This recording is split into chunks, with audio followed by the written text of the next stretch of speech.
slowest minute in the world. Yes, yes it is.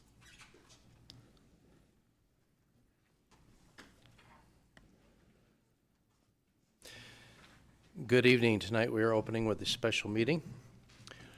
The special meeting of the Board of Education of Grand Island in the County of Hall in the state of Nebraska was opened with discussion beginning at 5:30 p.m. on June 8th, 2023 at the Neal Administration Building, 123 South Webb Road, Grand Island, Nebraska, the usual meeting place of said board. Notice of the public hearing was given in advance thereof by publication in the Grand Island Independent, the school district's designated method of giving notice. Notice of the public hearing was also given in advance to all members of the Board of Education. We want those in attendance to know that copies of the Open Meetings Act are available at the entrance to the boardroom. If anyone in attendance is interested in addressing our board, you are welcome to do so. We simply request that you complete the appropriate form and turn it in to us so that you may be recognized during the request to address the board part of the meeting. If you have not already completed the form, please see the staff person outside the entrance to this room. Public comment is welcome. We do ask that no signs be brought into the boardroom. Ms. Dibbert, would you please call the roll? Mr. McFarland? Present. Mr. Helinski? Present. Mr. Garcia-Mendez? Present. Mr. Hawley? Here. Mrs. Wilson has given prior notice and her absence is approved. Mrs. Albers? Here. Mr. Sykes? Here. Mrs. Jurgens? Present. Ms. Maudlin? Here. State law requires the board to hold a public hearing on its parental involvement policy. After the hearing, the board must either alter and adopt the revised policy or reaffirm it as written.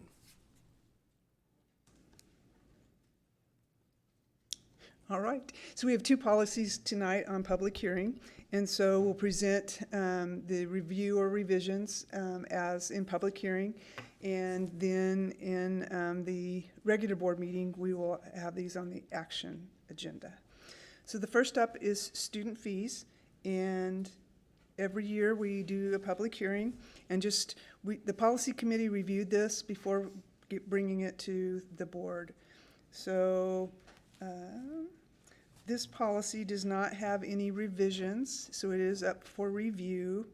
And again, it's just talks about what we can charge for any waivers for students who can't afford fees. This does not include extracurricular, co-curricular activities. It's strictly about classroom supplies, needs for students. It also addresses the free and reduced lunch application process. So again, public hearing, you have the policy, and then we have guidelines,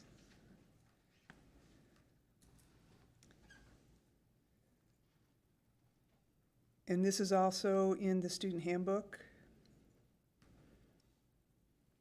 We also have the waiver form in Spanish and English. So that is student fees. Any questions? Seeing none. Thank you. All right, we'll move on to parental access to education. And the parental access is a key point for a public hearing. And it just talks about, will support and facilitate parental access to information and involvement in educational practices affecting their children, and the right to review textbooks.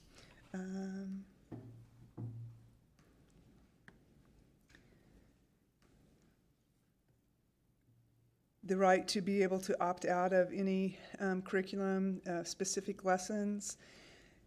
This is also covered by the Family Education Rights and Privacy Act, and also the Protection of Pupil Rights Amendment. And then we also have the Title I parental engagement guidelines, and all of our Title I schools are under extra requirements to make sure that they share all information with parents in Title I buildings. And this just spells out all those requirements. And this piece is in Spanish and English. Then this is the form that if students want to opt out of any of our curriculum or textbooks. So that form can be filled out and turned into their principal. And then this form is in Spanish and English as well. So there were no changes, just the review and opening for public input. Do we have any other questions for Dr. Dexter? Okay, thank you, Dr. Dexter. You bet. Seeing that we have no one here to provide public input, I do here call this meeting adjourned at 5:35 p.m.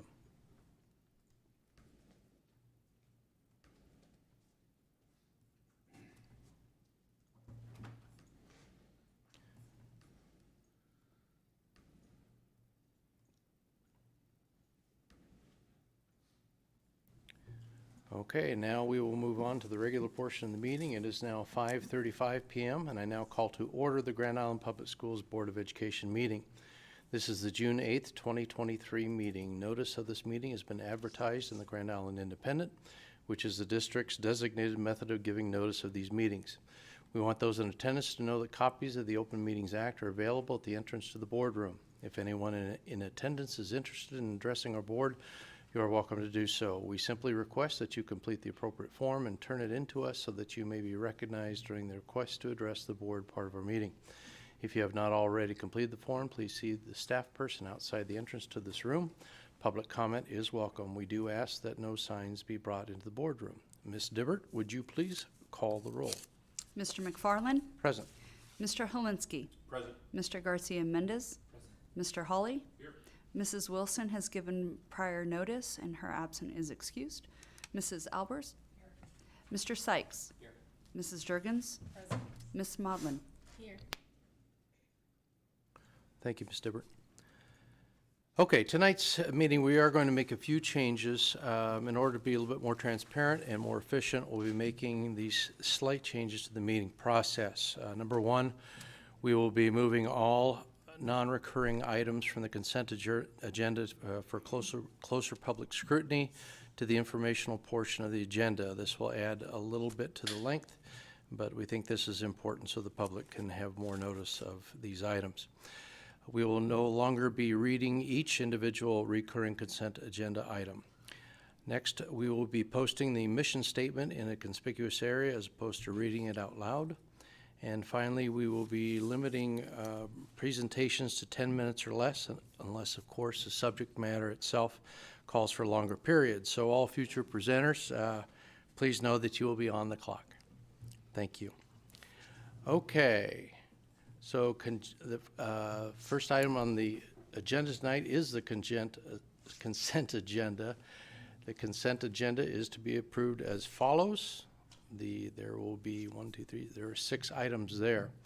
With that, does anyone have a potential conflict of interest on agenda item numbers 3.3, claims as submitted? If so, please state the check number you'll be abstaining from voting upon. Ms. Albers? I will be abstaining from voting on check number 89251 on agenda item 3.3. I approve all other items on the consent agenda. Thank you. Mr. Garcia Mendez? I will be abstaining from voting on check number 89134 on agenda item 3.33. I approve all other items on the consent agenda. Mr. Hawley? I will be abstaining from voting on check number 88960 on agenda item 3.3. I approve all other items on the consent agenda. Thank you, Mr. Hawley. And also Amanda Wilson is not present. So at this time, I would entertain a motion to accept the consent agenda as spoken. I'd like to make a motion to approve the consent agenda as submitted. Second by Ms. Albers. All in discussion? Seeing none, you may proceed to a vote.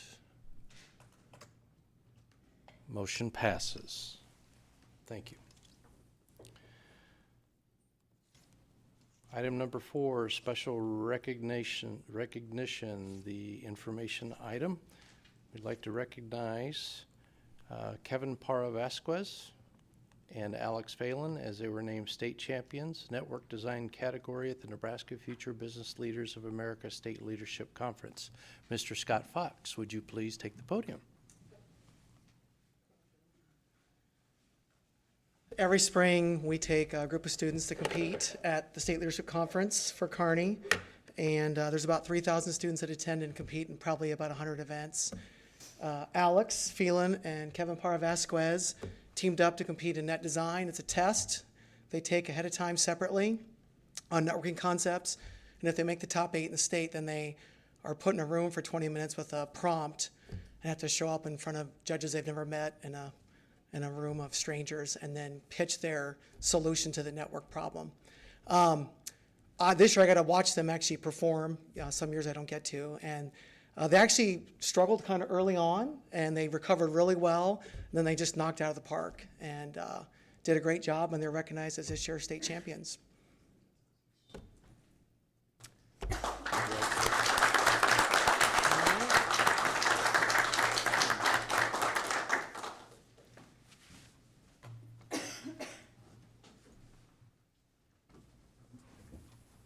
Certainly want to recognize your accomplishment, Alex and Kevin. So Alex, come on up. You got the certificate recognition for you. Congratulations. Kevin, go ahead, Alex. We're gonna take Stay on pictures up up here, here. We gotta have pictures. So, and you guys get to go on and compete at nationals now, is that right? We only go on even years. So last year. Congratulations. 1, 2, 3. 1, 2, 3. Wonderful.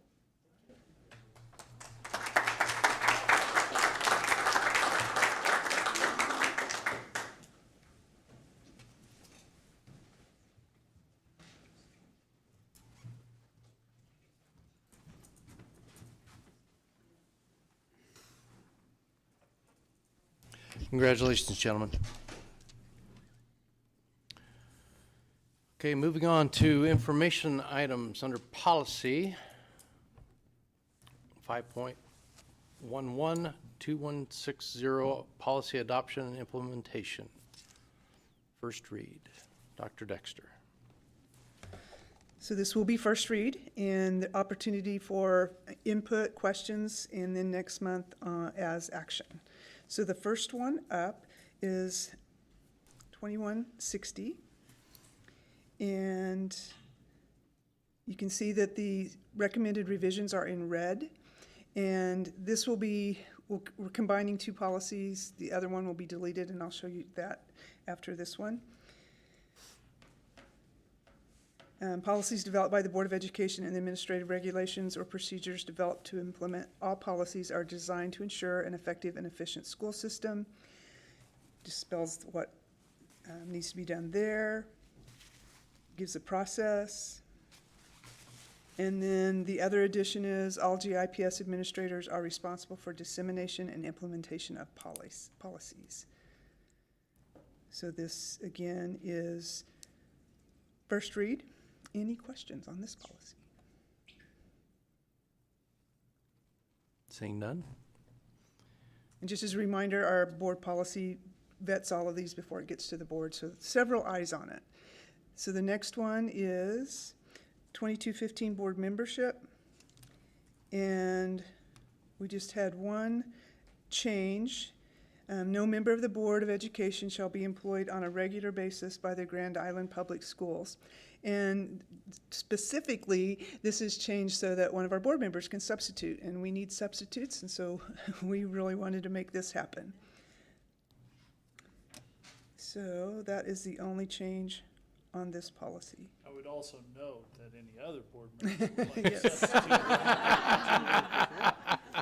We would love to have you. All right. And then 3320. This is the one that we combined with the first policy read, and so we just document that it's been deleted.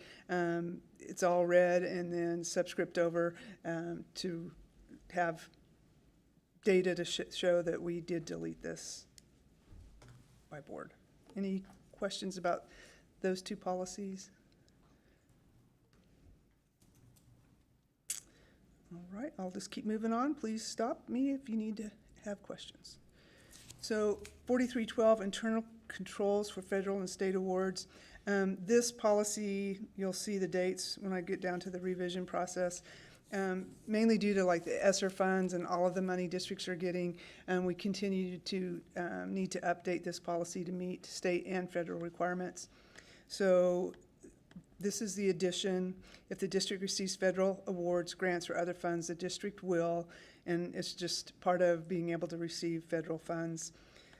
Spells out the actions we would need to take, lists a legal reference. And then this is a lengthy policy. I have the legal reference, and then we also have other policy that supports this policy, so I've referenced those. That one was added. And financial management, disbarment, program income, cost sharing, compensation. And then we have federal funds for construction projects. The Davis-Bacon Act has kind of rocked our world a little bit with those requirements, but those requirements are spelled out, and we have to abide by that Davis-Bacon Act in order to use federal funds for construction. And then maintaining records, conflict of interest. And then this policy is being revised, and all of the revisions are in red. Any questions on that one? Nope. Next one is 4430 inventory system. And just some cleanup is all that was on this one. And I also found this policy 2015. We try to do every 10 years. And this one came up because of the other federal revisions. And so this policy is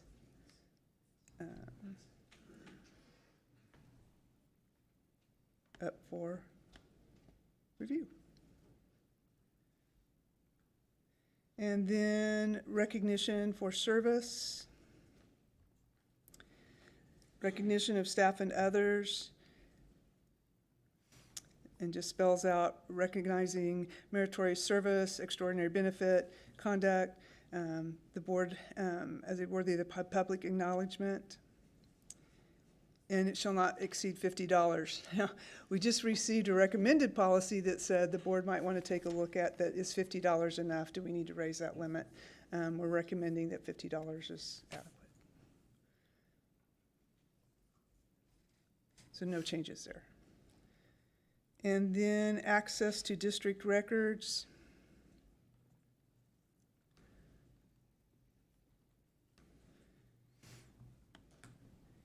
In this one, there were no recommended changes, just for review. So those are the policies on first read, and then action next month. Thank you, Dr. Dexter. Okay, item number 5.2, discuss, consider, and take all action necessary to appoint Mr. Virgil Harden as an authorized signer on all bank accounts held by GIPS at 5 Points Bank and remove Dr. Ken Schroeder from the same. Dr. Schroeder. Howdy, folks. Mr. Virgil Harden will be replacing me as the CFO of Grand Island Public Schools effective July 1, 2023. As a result, I need to be removed as an authorized signer on the bank accounts at 5 Points Bank, and Mr. Virgil Harden needs to be replaced as an authorized signer on the account. All other authorized signers on the accounts, including Mr. Fisher, President McFarland, Dr. Dexter, and Dr. Melissa Wheelock of ESU 7, will remain the same. 5 Points Bank requires that this change be made by a majority vote of the Grand Island Board of Education. Questions, anyone? Okay, so this will be down on the action item later in the agenda. Okay. On to 5.3. Each year, the superintendent and the Board of Education consider the compensation for GICSA, that is the Grand Island Council of School Administrators, for the upcoming contract term. The business office has been working with GIXA throughout the course of the year since October in combination with Mr. Virgil Harden, who has served as a consultant on the project, to listen to the input from the GIEA regarding compensation for the upcoming year. We'll be discussing a proposed compensation structure with the Board of Education during executive session for the upcoming contract term. Are there any questions pertinent to that I can answer for you right now?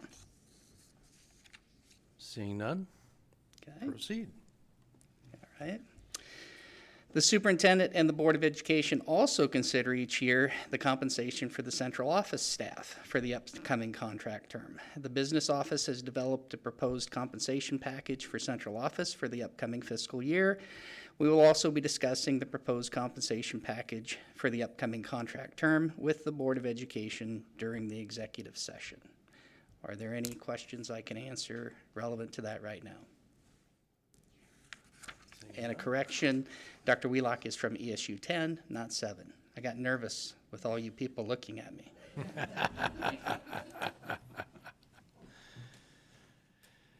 Okay, item number 5.5, extra standard for the school year 2023-24. Mr. Wayne Stelk. Good evening. Well, just for a little bit of background information, as far as compensation schedules that we have within Grand Island Public Schools, Mr. Schroeder, Dr. Schroeder just referred to some of the salary schedules that we have for the different employee classifications. We also have what's called an extra standard salary schedule, which is the salary schedule that we use to compensate staff who provide athletic coaching, club sponsorship, and other types of extracurricular activity supervision for our students. This is a very important part of our total compensation package, because if we can't recruit staff to come and provide and supervise these activities for our students, then of course that diminishes the amount of extracurricular activities our students are able to participate in. So the process that we go through every year for our extra standard is that we have what we call an extra standard committee, which is a committee of folks that are identified within the negotiated agreement with Grand Island Public Schools. That group gets together, which we did last week. We review the existing salary schedule. We listen to any requests for modifications or changes to the salary schedule, new clubs that have been created, increased participation in certain events or activities, just a variety of things that might cause us to want to reconsider where somebody is placed or where a position is placed on the salary schedule, or maybe adding an additional position. So this year, the positions that were recommended for addition to or changes to the extra standard salary schedule, which you do have attached to your agenda there to look at the specifics, but there were requests to add 2 middle school assistant soccer coach positions due to increased participation, a assistant dance coach position due to the amount of supervision required for their performance schedule and those types of things. Participation increase in varsity basketball, so there's a request for an additional varsity volleyball coach position, and then the increase in participation due to the in the 9th grade football coach position. The addition of a video sound system position. We have, over the last several years, of course, we've done a tremendous upgrade to our video system with the new scoreboard, as well as the, in the football stadium, as well as the scoreboard and the digital multimedia equipment that's been installed in the main auditorium at the high school for like basketball and volleyball games. So that actually supports also some offerings that we have through the academies at Grand Island Public Schools, so at Grand Island Senior High School. So we actually have students that are able to get quote unquote on-the-job experience in video streaming and creating those types of experiences for our parents that attend and members of the community that attend. So that does require, then of course, a staff member to supervise and oversee that. So we've added that position. And then 2 middle school volleyball positions at Westridge due to an increase in participation.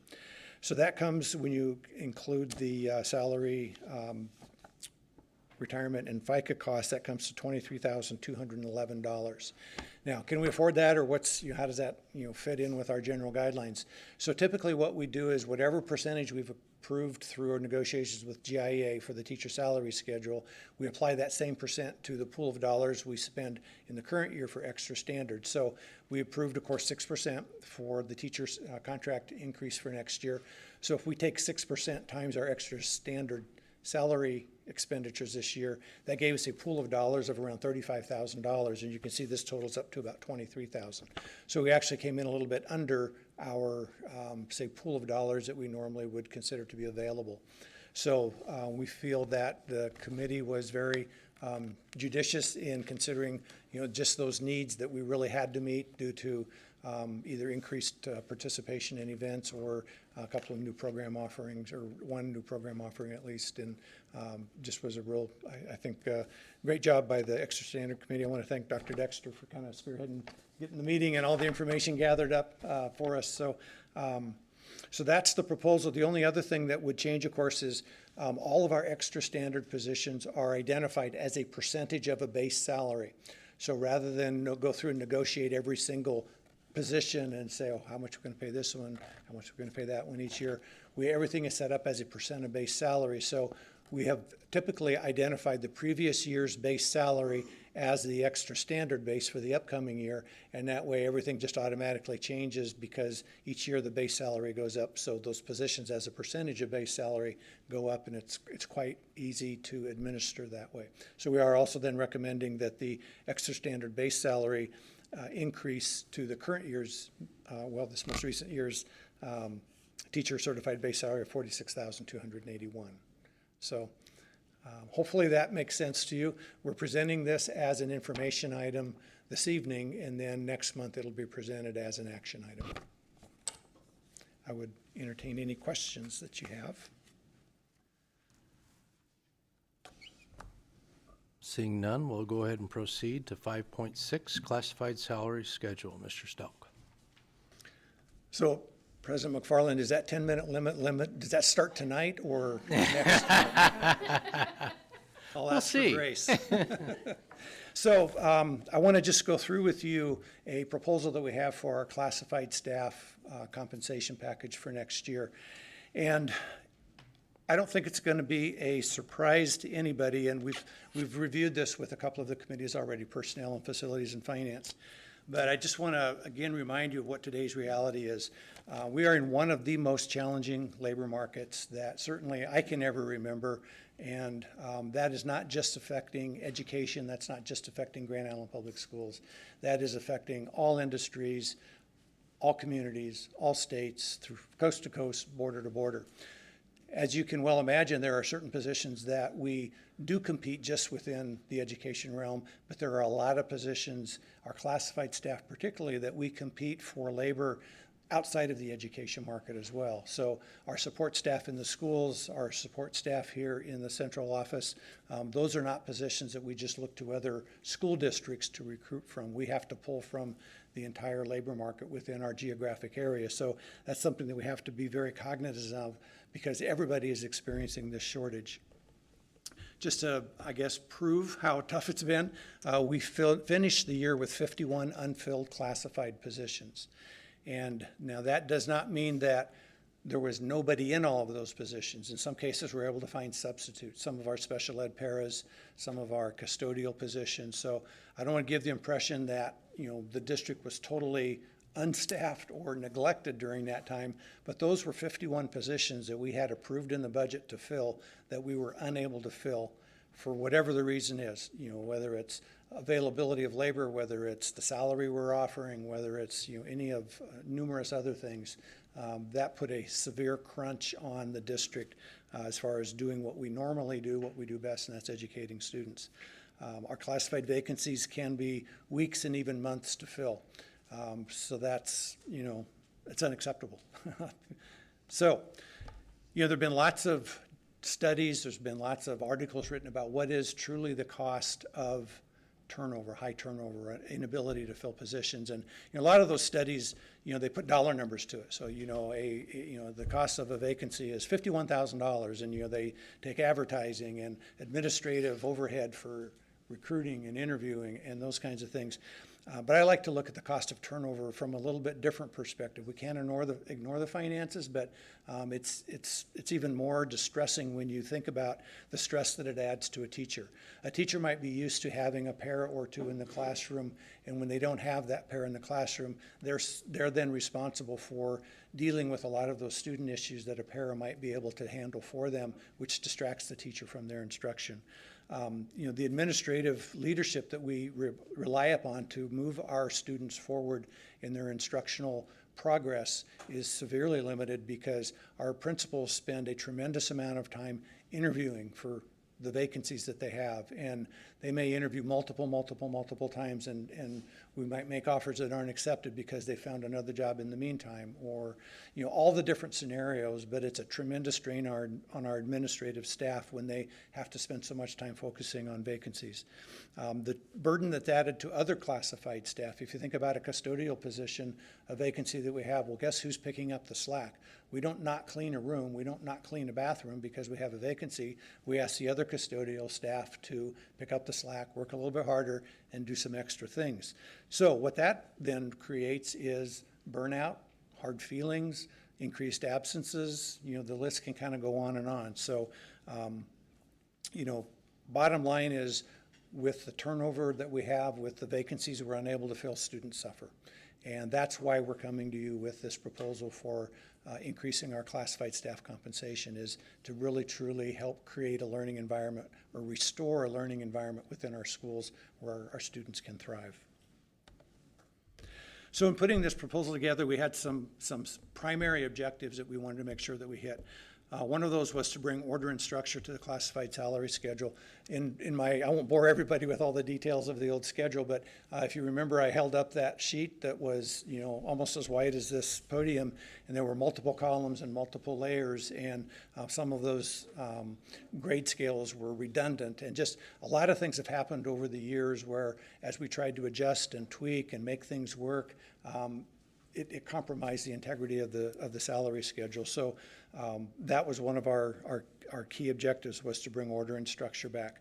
To comply with the increase of the minimum wage, our minimum wage is increasing to $15.50 an hour by January 1st of 2026. So even if we didn't want to change our wages, we'd have to change our wages because federal law is requiring us to.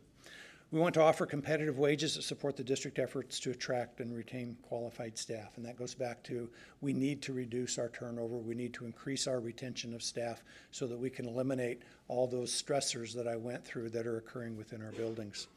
We need to maintain internal equity within existing positions. It's not just about raising all of our entry-level jobs to meet the new minimum wage. That creates a compression of the salary schedule that would be unacceptable if we just focused on meeting the minimum wage and putting everybody at minimum wage.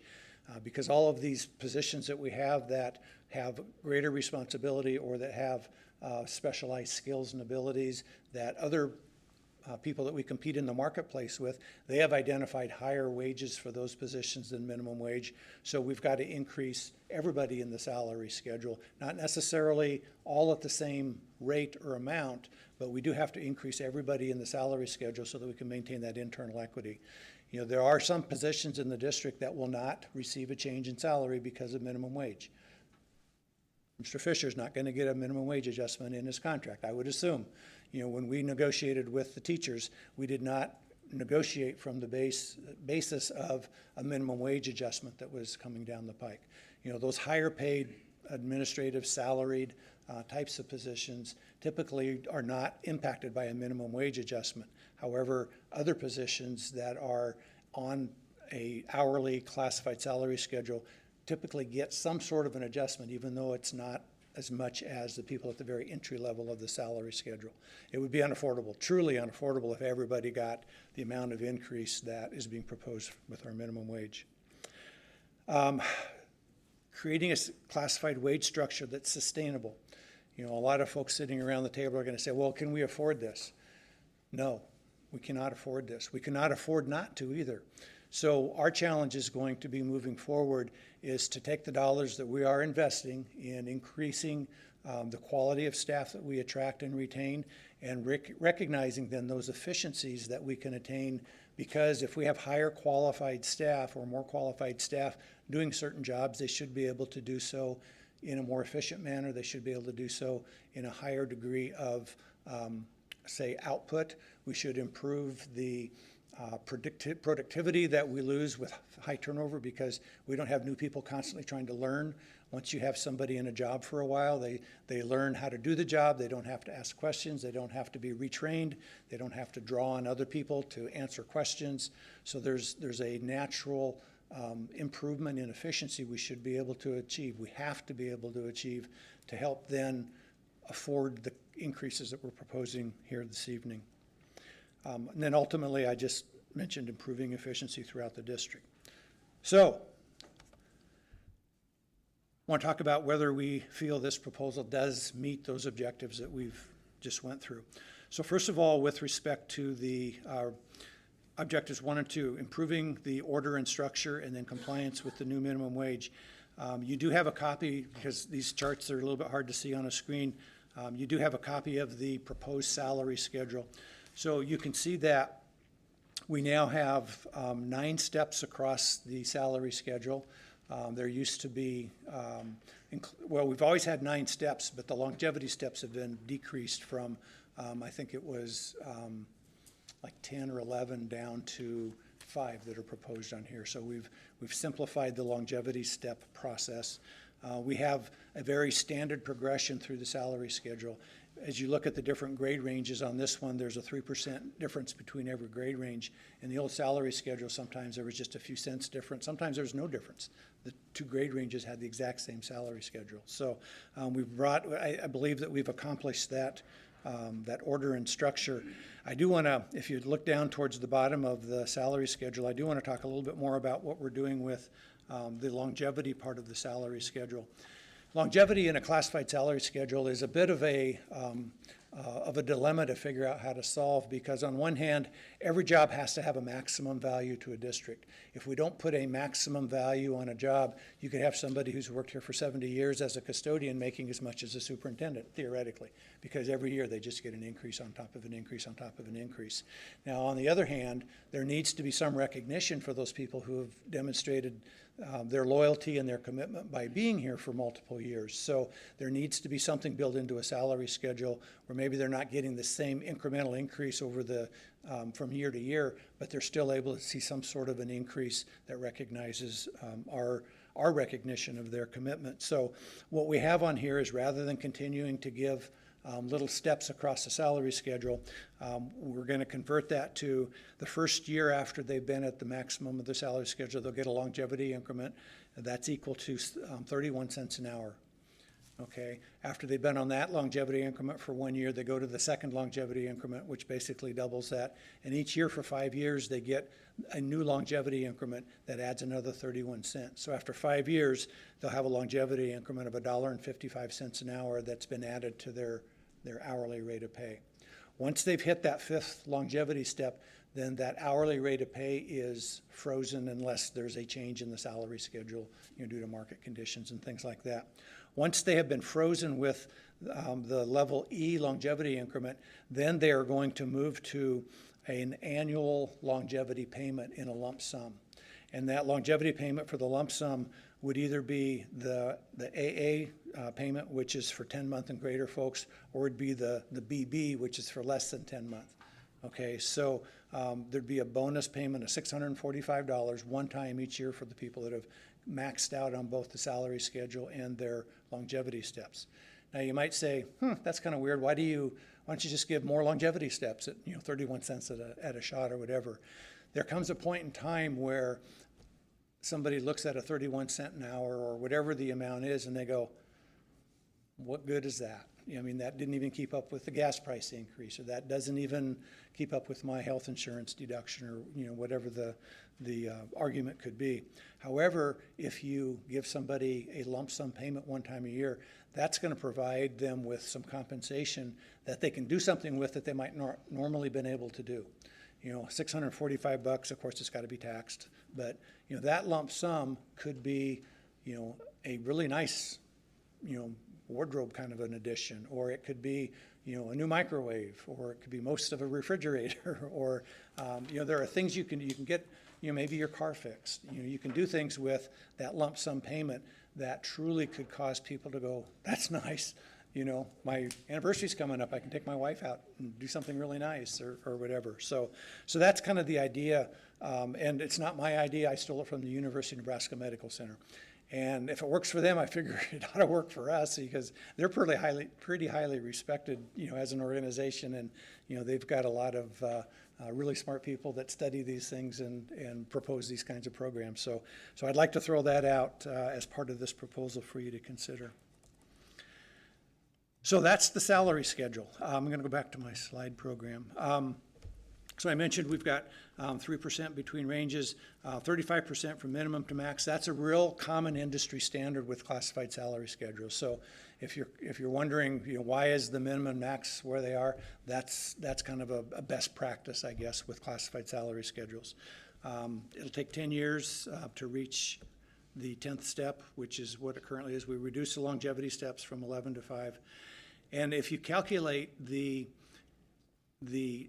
financial impact of our longevity schedule that's being proposed to the existing longevity schedule that we have, it's a richer longevity schedule. Okay, so even though we've changed the way it's being administered, and we go to those annual lump sum payments, if you add all of those together over the same period of time that they would be getting their little increments across on the existing schedule, it results in a better payment, or more of a financial impact. So for those folks who say, how's come I didn't get the $4 an hour increase that goes along with those at the front end of the schedule for minimum wage, and I only got $2 an hour because of the salary compression I mentioned, we can talk to them about the fact that we've enhanced your longevity, so as you stay with us, you'll make more money than you would have if we'd have kept the old salary schedule. So, always trying to look for ways to provide positives to people, that maybe wouldn't have seen a positive compared to what somebody else is getting. Okay, so under objective number 3, offer competitive wages and attract and retain qualified staff.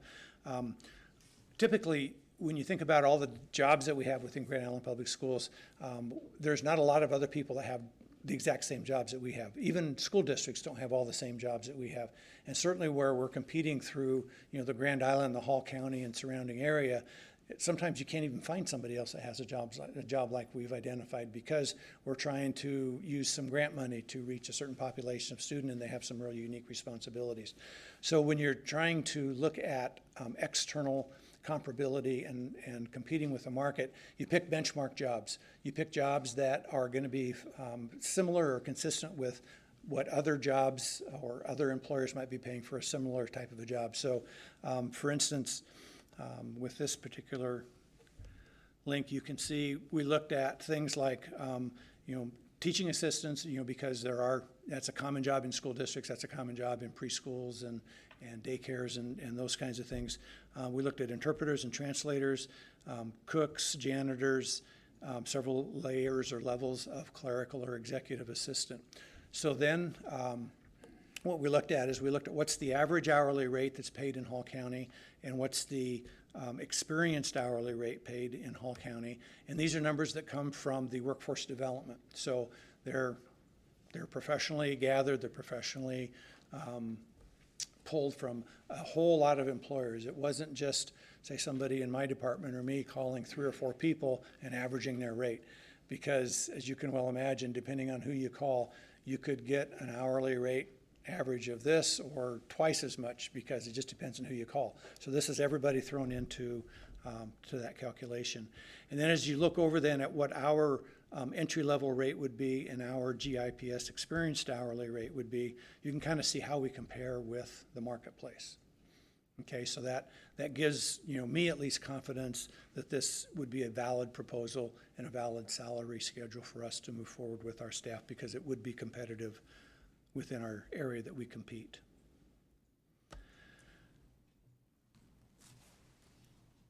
The other thing I want to throw in, there wasn't a good place to throw this in, so I'm just going to throw it in right here.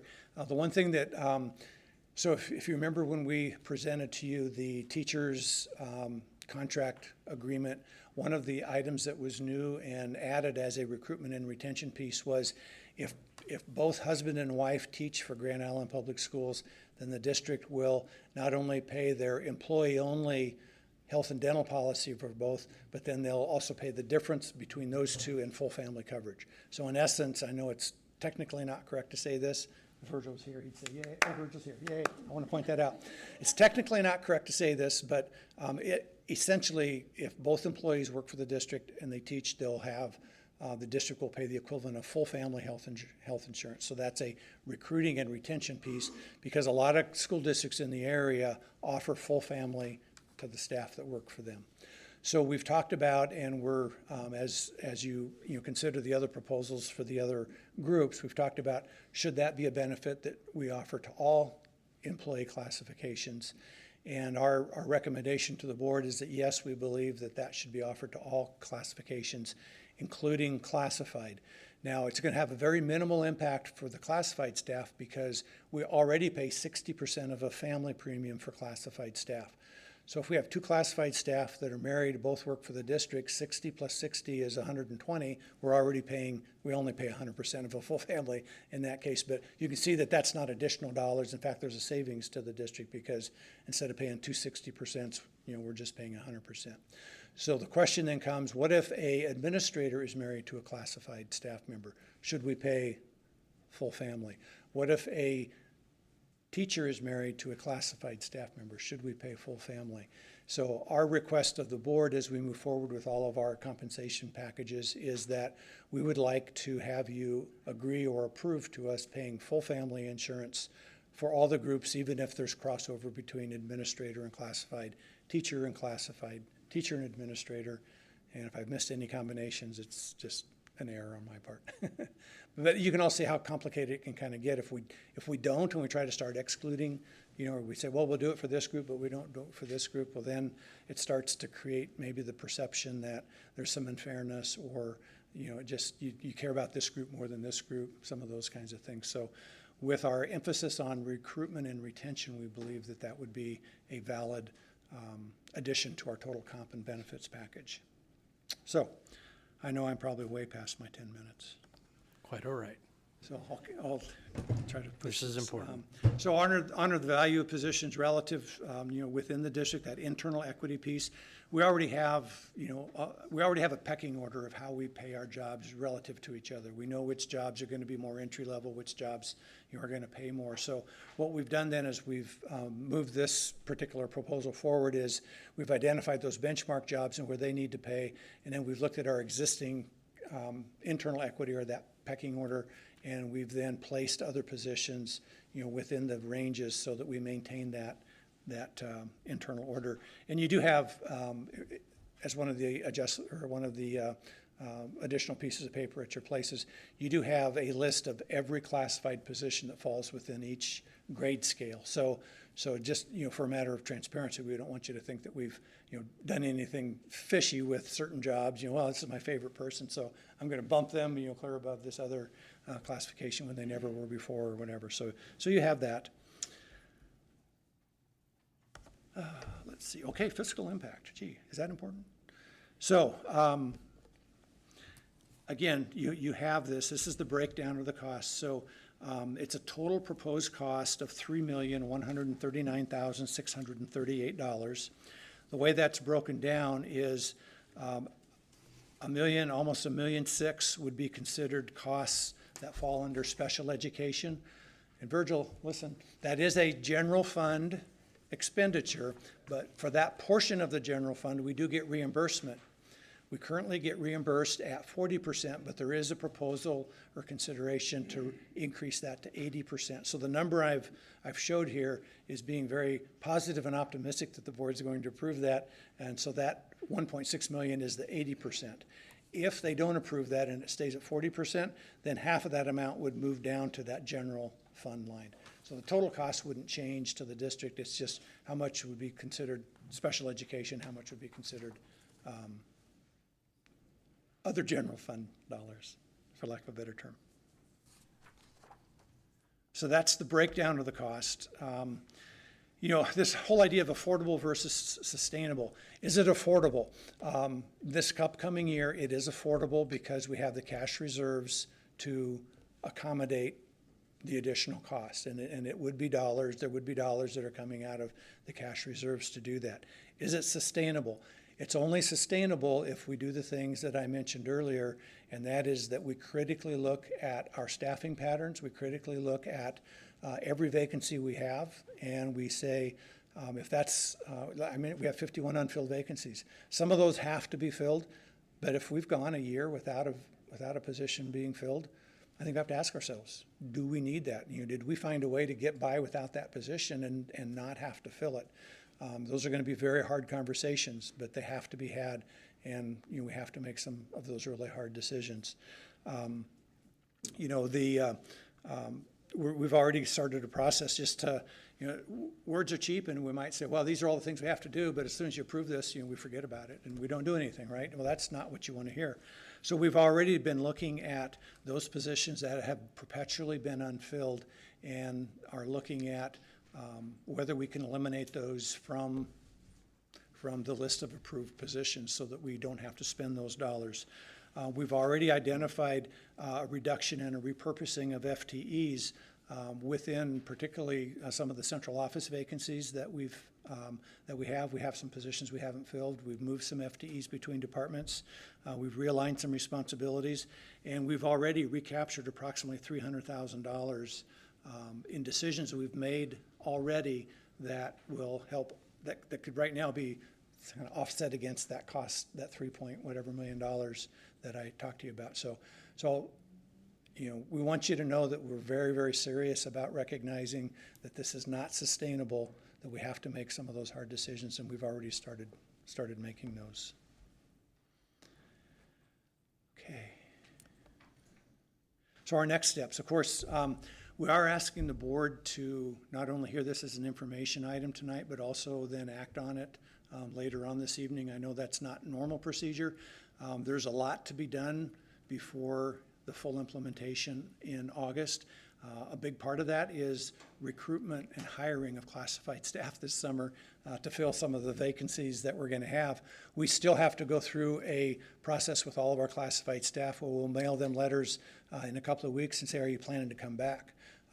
Sometimes staff don't make the decision not to come back until summer when they've maybe found another job that pays more, or maybe they're waiting to hear what happens with, you know, their compensation package, or whatever the issues might be that cause them to consider whether or not to come back. We could have, you know, typically we have 30 to 60 vacancies to fill in a classified setting, and that's not counting those ones that I identified were unfilled, you know, at the end of the year. So I expect we're probably going to have potentially have 100 classified positions to fill. Hopefully less than that, because we've been, you know, found some efficiencies and some things that we can take advantage of.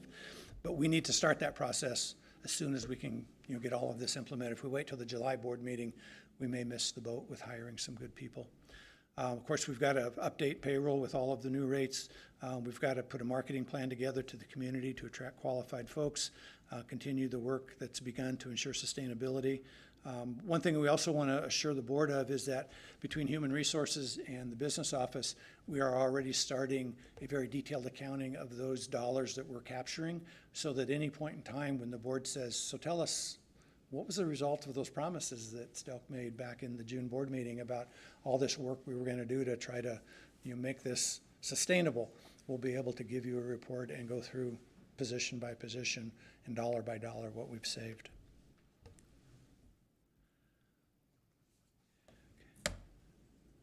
I'm done with this particular presentation. Any questions I can answer for you? Ms. Albers.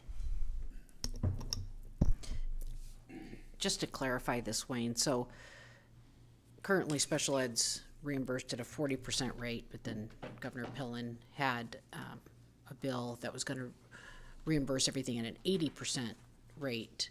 And so you have the 40% down here? It's 40% more than the current 40%. It's So- a little bit misleading. The number represents 80%. Then say that again. The number represents 80%. Okay. Which is a 40% increase over the current rate. I see. That's what that 40, okay, thank you. Yeah. I wish somebody would have said you didn't plug your computer in and show your PowerPoint. I had a PowerPoint I was going to show you. No, I'd like, We were just letting you go. I at least want you to see my last slide, okay? I mean, I was so proud of this last slide. So, you know, I'll just admit, you know, it's gotten, I'd be happy to email it to you. He's not starting again. The cobwebs, you know, they're there. Mr. Hawley. Mr. Stelk, I just want to make sure I understand this chart correctly. So the step that's listed at this end is the step, the increase that's listed at the end is the step between 1 and 2, 2 and 3, and so on, correct, as we go left to right on the page? Yes. So if we check the numbers, for example, step P to step 1 is 1550 to 1608. That's a 58-cent increase, but the step increase says 60 cents. And if you review the entire chart, the whole thing is off from anywhere from 2 to 4 cents. And what that is I have a 35% spread from minimum, or from the probationary to the maximum. Okay. And then I divided that 35% spread by the number of steps. Okay. So there's some rounding issues as you go from one step to another that will affect it by a penny occasionally, Okay. which is the 2% difference. Gotcha. Okay, perfect, thank you. Yep. Ms. Jurgens. Well, the question I had specifically was the one that Mrs. Albers asked, so thank you for answering that. But then I also just wanted to say thank you for acknowledging, I mean, clearly the quantitative work that went into this is way out of my league. So thank you so much for breaking this down in the way that you did. But then you also acknowledged the qualitative piece. So considering what the teacher experiences with the loss of those paras in the room, and how does that affect our students? Probably negatively. So just all things considered, and thinking about that need to support our teachers and really everybody in the building ultimately benefits our students. So I just wanted to say thank you, because I know a lot of work went into this. Mr. Garcia Mendez. Thank you. Had 2 questions, maybe 3. Sorry. The first one would be like, how did you, I guess, how many open positions were there for like interpreters and translators this past school year? Oh, gosh. What I do know is the vacancies that we had took forever to fill. I'd say at any given time, we had like 3 to 5 vacancies. Yeah. Probably, you know, within the district, I think we employ approximately 25, something like that, when you consider like some of the bilingual positions that we have at the schools, working with students and things. Does that number, is that just interpreters and translators in general, or does that also include bilingual paras? Or is that a separate number? That would be a separate number. Okay. Yeah. We treat the bilingual paras, both at the OLC and the elementary, as a separate position from translators and interpreters. So Okay. they're 2 different job titles, Yeah. classifications. Yeah. Okay. Just the other question would be, how did you get the number for bilingual paras? Because I see it's the same amount as just a para educator, right? 1597 is the base. Part of that had to do with, if you think about the amount of adjustment that's going into the front end of the schedule with the minimum wage increase and those kinds of things. Let me just quickly look at one document. And I think it also had to do with what, there we go. Yeah, so if you look at the comparability study, one of the benchmark jobs that we identified was interpreters and translators. So the Hall County average hourly rate is $18.19, and we're proposing an entry-level rate of $17.45, which is the probationary rate, which is a 30 to 90-day rate, and then they bump up to the next step. And that's going to get them right around $18 an hour. So our entry-level rate for interpreters and translators would be almost what the average rate is in Hall County. So that's a pretty competitive, starting wage. And then if you look at the experienced hourly rate for interpreters and translators, that's at $19.85 an hour. And our experienced hourly rate, which I used just kind of the middle of the salary schedule after a couple of years where they would advance to, would be $20.75 an hour. So we would have a very competitive starting rate, and then we'd be ahead of the market once they had a couple of years of experience based upon the comparability study. So that's really what went into that decision, so to speak. Yeah. Just, I guess maybe a bit of encouragement would be, I'm bilingual myself in Spanish and English, and it's a big skill to have, especially when you work alongside coworkers that can't speak to some of the families and students. Sometimes I know that teachers rely on those bilingual paras to communicate to teachers or everyday people that come to the building. Because as you were speaking, how some of the janitors are having to go to building, I'm sure those para educators are also doing the same thing with families. So just kind of looking at that and just making sure that people are being paid for the skills that they have. Yeah, and, that's a great point. And one thing I want to really stress is this is not presented as a final piece of work that will be forever cast in stone, or I fully expect that as we continue to analyze our staffing patterns, positions that we have trouble filling, as we continue to recognize, the importance of various skills, there will be, opportunities every year to go through the salary schedule and say, we should tweak this a little bit. We've had trouble filling this, maybe we need to bump it. So this is by no means intended to say we're done forever, or we're done for 5 years worrying about classified salaries. It's something we're gonna have to look at every year. We don't know what's gonna happen with our labor market per se. We could see the kinds of increases for the next 3 years that we've seen the last 2 years, which means we're gonna have the same conversation next year. Well, we won't, but somebody, Carrie.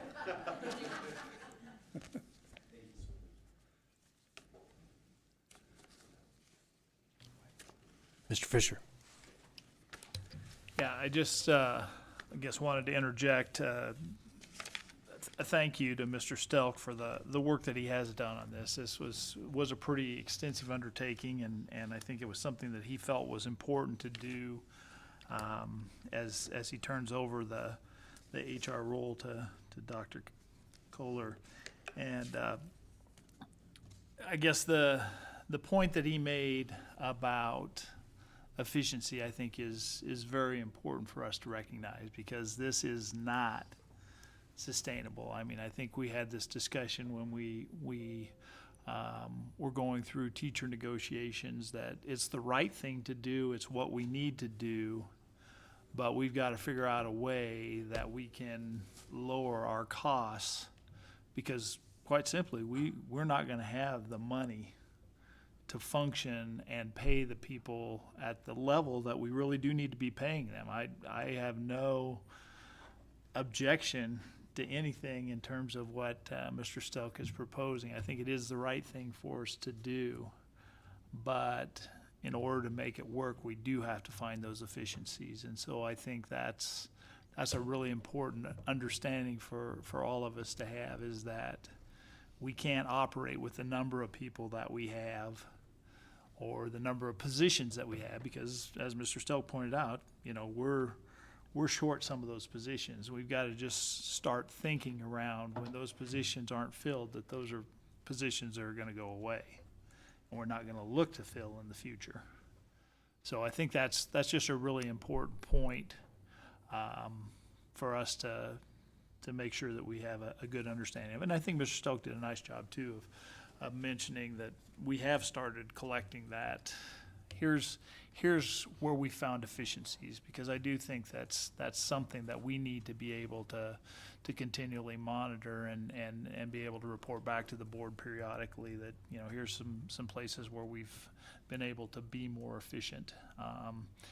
And again, you know, I think as we're making hiring decisions, we've got to be thinking about, you know, not just the right now, but where are we gonna be a year from now? And because it's much easier to not hire someone than to later on have to tell that person that we've got to make that position go away. So that's kind of where we're at. And I think that's, again, I think something very important for everyone to understand. I'm going to beat a dead horse here, so pardon me. But I couldn't agree with Mr. Stelk more. Thank you for all of your work on this. We have to keep good people in the essential positions, and we have to continue to find efficiencies, that both of you just said. So thank you for doing that. I can guarantee the public that the board and the administration are looking with a microscope at all the departments to ascertain what are truly necessary and essential programs, purchases, and positions. We just simply have to do more with less. That's all there is to it. Grand Island Public Schools over the past 5 years has been increasing expenditures significantly, but there's been no corresponding improvement in test scores. And so we have a proven track record that throwing money at a problem doesn't necessarily fix it. So we just have to tighten our belts, period. And as a board and administration, we do have to decipher all those expenditures, what is actually helping students with reading, math, and science. And let's cut to the quick, figure out what our core mission is, which is educating students, and figure out how best to do that in the most efficient way possible. So thank you for your words. Okay, horse is dead, you may leave. Oh, do we have more? Oh, yeah, Wholeness Healing EAP. Mr. Well, Stelk. thank you. And for those of you that are wondering, I do not have a PowerPoint for this, so you don't have to remind me to plug my computer in. I think everybody probably knows what an employee assistance program is, but just to make sure that we're on the same page there. An employee assistance program is a fringe benefit that is offered to employees, paid for by the employer, and it is a benefit that attends to the mental health needs of staff that work for Grand Island Public Schools. It's not designed to provide counseling or mental health services to students, just to staff. So again, if you think a little bit about what we've been through the last couple of years, and if you recall some of the articles that you've read, we are again in a very unique situation in our community as well as in the country, with the amount of stress that staff, that employees are under, and how that affects them when they come to work. We can go through a litany of examples of people that come to work under a great deal of stress. They have anger management issues. They have difficulty maintaining professional and collaborative relationships. They may come to work under the influence of drugs or alcohol.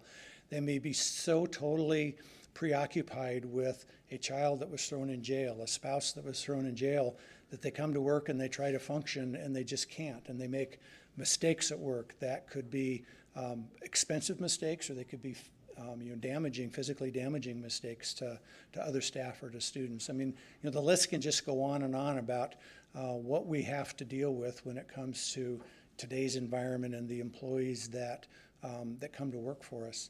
As a school district, we want to say we're good at educating kids. We're not necessarily good at providing counseling services to adults. That's not our mission. That's not what we're here to do. So that's where the EAP comes in.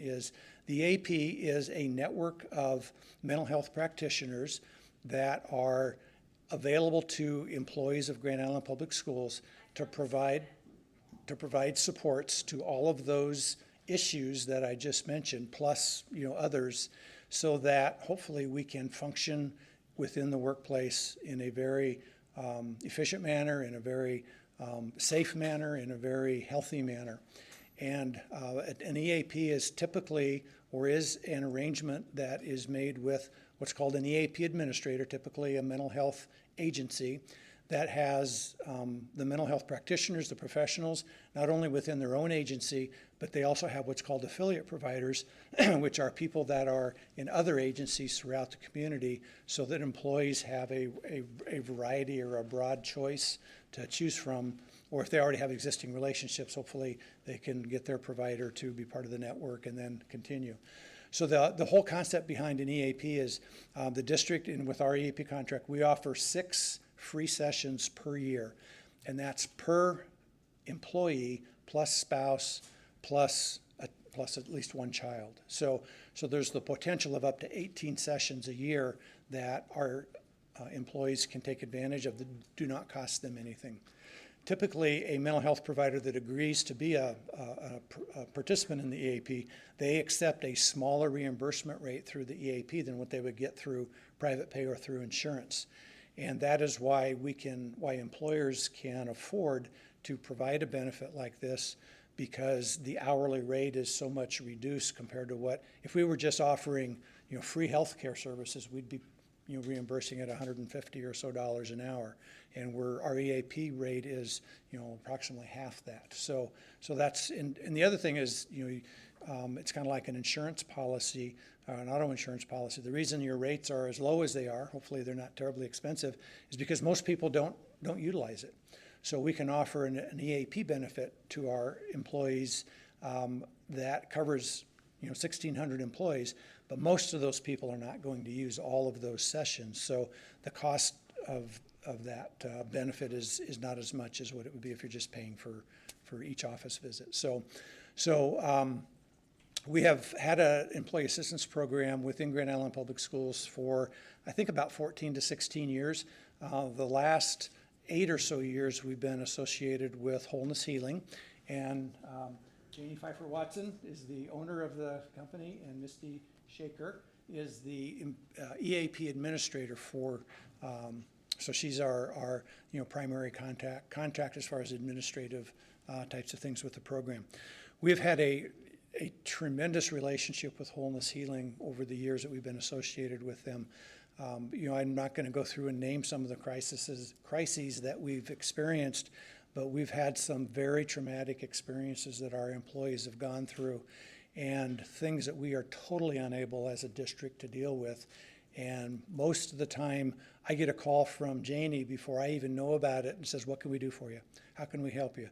She is so networked throughout the community as to what's happened, what's going on, what people are experiencing, that she oftentimes knows things before I'm even aware of, before I was ever aware of them, and then we're planning. Okay, what do we need to do? How can we respond?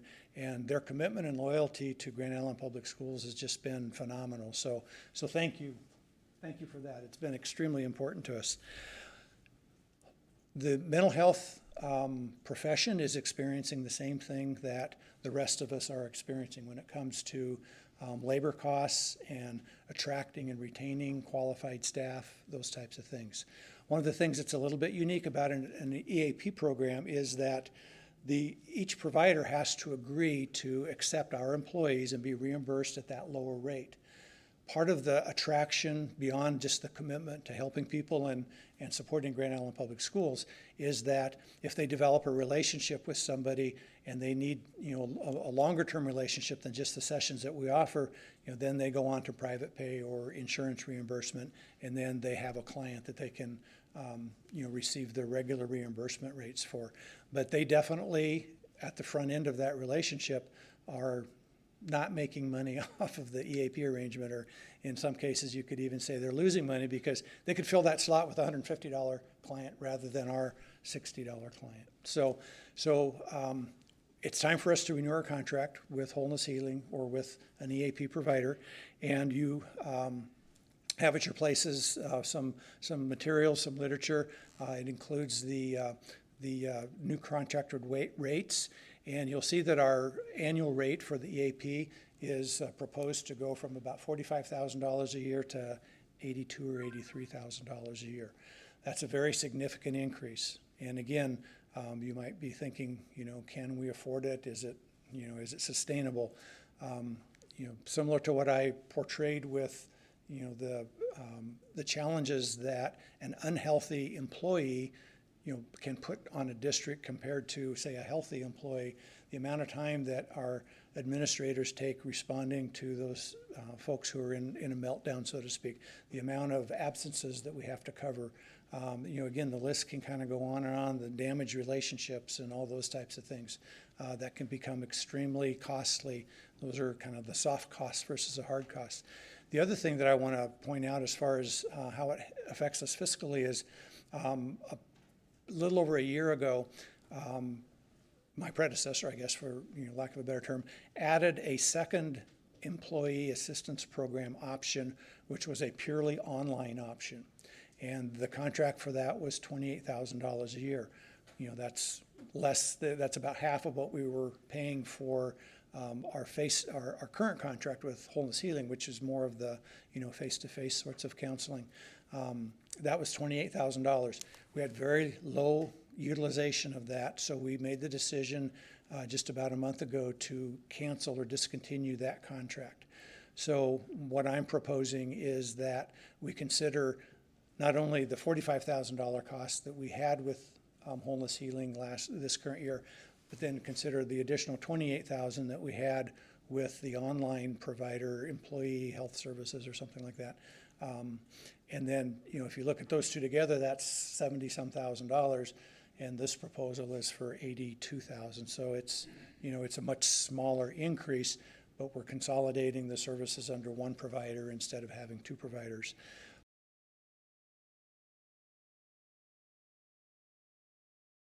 Part of the reason I also feel comfortable in eliminating the other provider beyond the utilization is Wholeness Healing has responded over the last couple of years to kind of some of the uniqueness of our environment, and that is that they have expanded their hours that they're available to staff so they can work with teachers more often and later into the evening, because teachers have a hard time getting away during the school day. So they've become much more flexible in their scheduling. They also have expanded their affiliate pool to include the telehealth option. So if we have staff who, for whatever reason, don't want to go into an office setting, don't want their car parked outside of, a mental health agency for whatever reason, Wholeness Healing now will offer the telehealth option. So they are picking up a lot of the slack, so to speak, that we might think we're losing, through the other telehealth agency. And all this is doing is raising their participant or their therapist rate from $60 to $75 an hour. So this is not like doubling their reimbursement rate. This is still significantly below, what the private bill and private pay and insurance pay is and those kinds of things. So I know it's a big ask. I know it's a big increase, but there has never been a time when mental health for staff has been more important. And again, with the mission we have before us, it's impossible to meet the needs of our students if our staff don't have their own needs being met. And this is just one small way we as a district can support them and ensure that we have that everybody can bring their A game every day that they come to work. So I would like to ask Janie to maybe come up and just talk a little bit. I know you are limited to 10 minutes. I wasn't. That's okay. Just talk a little bit about, your relationship with Grand Island Public Schools. It's nice to see you all. I don't know most of you, all these new faces, but I will tell you that we have, Wholeness Healing EAP has enjoyed our partnership with Grand Island Public Schools. We have taken that on as a mission. We are very, very committed to it, and that's a community-based process because the affiliates are also local. Most of them are local. And so this is a community-based effort to provide these services to your employees. We did have to consider raising the rates. That was a really, really hard decision. We probably lost money the last 3 years. You have a high utilization. That's across the country, but Grand Island Public School employees use their EAP. So that's a good thing. But I also really had to consider whether I wanted to lose the partnership, because we have really taken that to heart. And we do like doing the work with your employees. We have worked on growing with GIPS and their needs. So we have hired more people on a consistent basis. We have hired part-time people so they can do evening work. We have expanded our telehealth services, and your teachers often use the hybrid model. So they might come in and do a face-to-face if they're free that day, or they might just say, oh, I'm going to Zoom today because I don't have time to get away. And that has really given them access to their schedule. If they have a planning time, they might say, can I get in today? And we'll just fit them right into their scheduled time. The other part about being local is that it's not unusual for us to get calls that in a day, and somebody might be crying on the phone, somebody might be calling for them and handing somebody the phone, and then we look at the schedule and we get people in. We have 19 practitioners in our place, and then they can go anywhere in the community and see anybody they would like. So they have a lot of choices. We get calls from people that have relationships already with us, and they'll say, well, my son's needing this. We have history.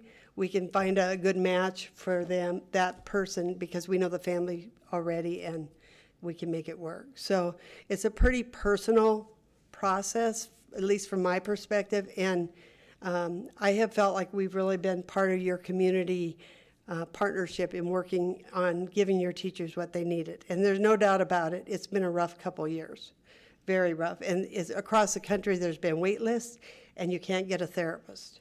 So that is why we keep trying to get people on board. So when your people call, they get service. We've also installed a special extension so that they could just push that button and come right on in and get what they need met, their needs met as needed. So any questions regarding the services we're providing? Ms. Almers.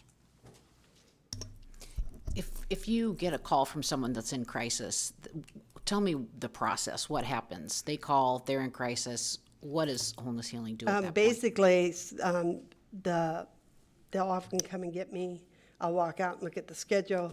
We'll say, okay, who could take this client? Who could get that client in today? And who has a 2 o'clock? Sometimes I'm standing outside the door of that therapist so that when they come out and they don't have a break, I say, can you do this 2 o'clock? We have a crisis. So it's kind of a personal thing. We look at the schedule and figure out what we could do with that day, if needed. Otherwise, we will schedule them within the next few days if they can wait that long. Okay, thank you. Ms. Jurgens.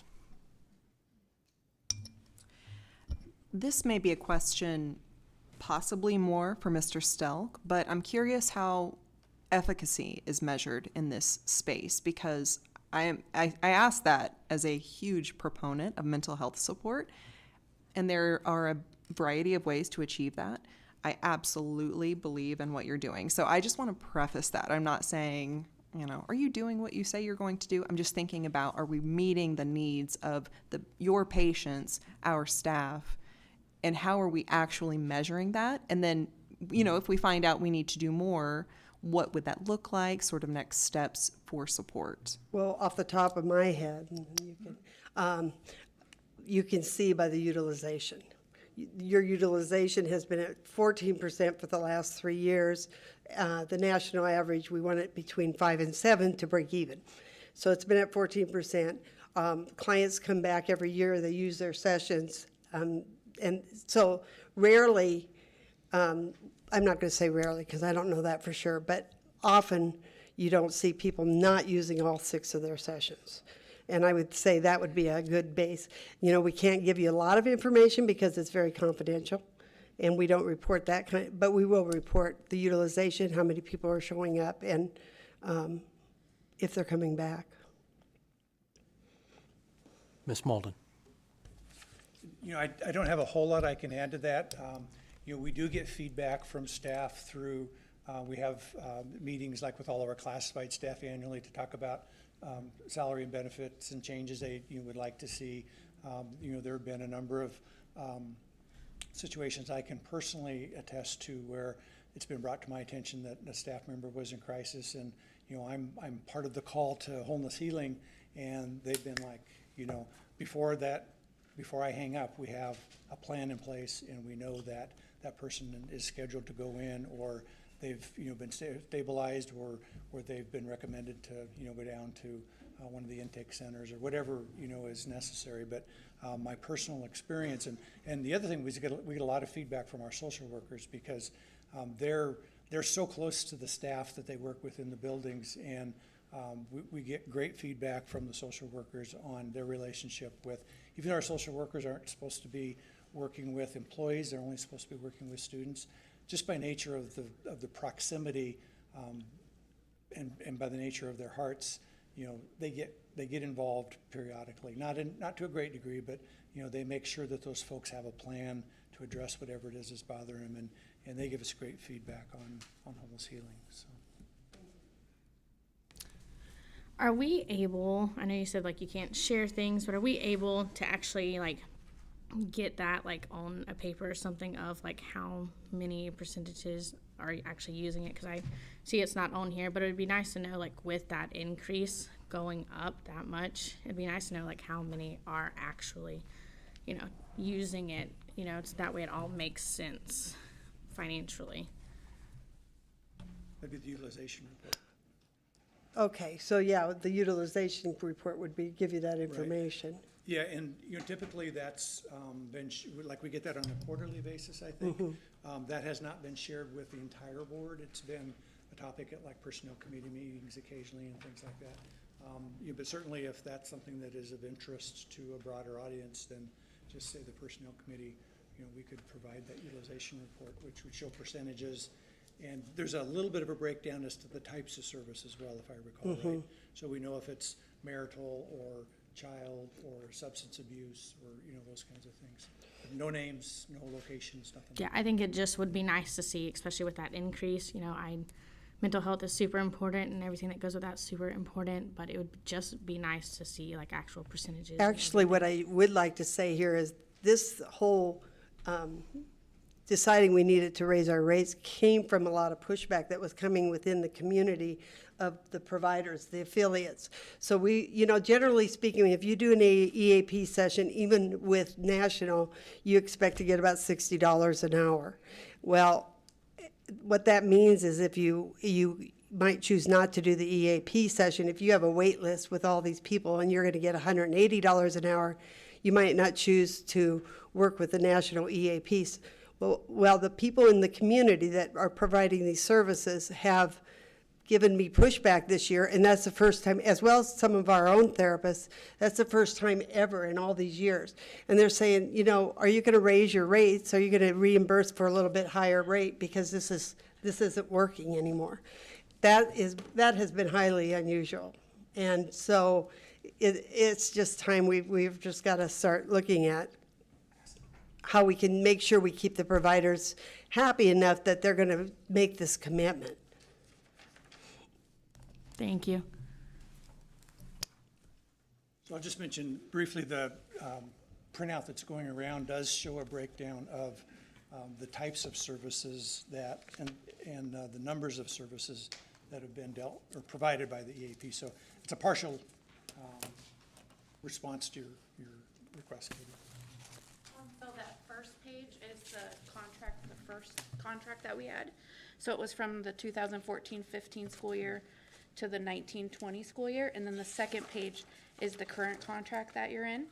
So you can see that the issues kind of change a little bit, not a ton, but yeah. We did see work-life balance and work-related Go up quite a bit. go up in the last few years.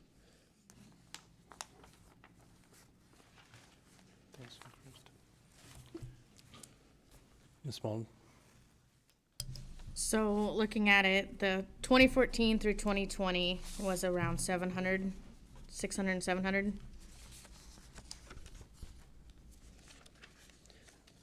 I don't know for sure what you're looking at. Oh, on the bottom. The bottom. On the bottom. Oh, I see. Okay. So, And then you kind of went down to 400, 450 is like the most. That's because we still have time in the year, because it doesn't until September. And we also changed our reporting, so it stopped January 1st. We won't have this data Okay. since January 1st. so right now we have I believe about 750 sessions that have been provided. Last year we were right under 1,000, so it's pretty easy to figure out that if we gave 1,000 sessions, Full year. that 45,000 gave it to we lost money at $60 a session. So- And that's been going on for several years. Okay, so just 700, say, just 700 sessions right there. Could that be the same person on that percentage right there? Or is that separate people? 700 sessions? Yeah, just Would looking be at a how random many number. the EAP provided to your employees in that quarter or that year or So whatever. that number could include like the same person several Six times. of them, 6 of those sessions could be. Okay, thank you. Summers.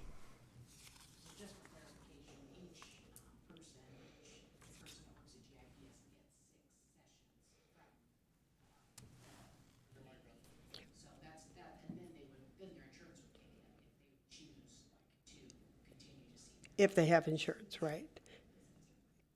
And it'd be 6 sessions for that employee, and then there would be 6 sessions for, they could have up to 18 sessions in the family system. Okay, with 3 different people. Right. Okay. And then each year those sessions Renew. re-up. They Yes. re-up. And I have to tell you, I have no problem with your price increasing. I mean, the price of bread's gone up, the price of milk's gone up. Why wouldn't the price of therapy go up? So, I mean, it's, I think it's going to happen. Plus, we want therapists to want to take Right. the GIPS people that are in crisis. So if that means that the price goes up, what, was it $15 an hour? Then I'm all for it. So I appreciate that. Thank you. I would just like to say that Wholeness Healing is very proactive in helping people maximize those 18 sessions. So if somebody comes in with a substance abuse problem, they get their 6, but it's very easy for Wholeness Healing to say, that's probably affecting your marriage, right? So let's give you another 6 because your spouse needs to know what's going on.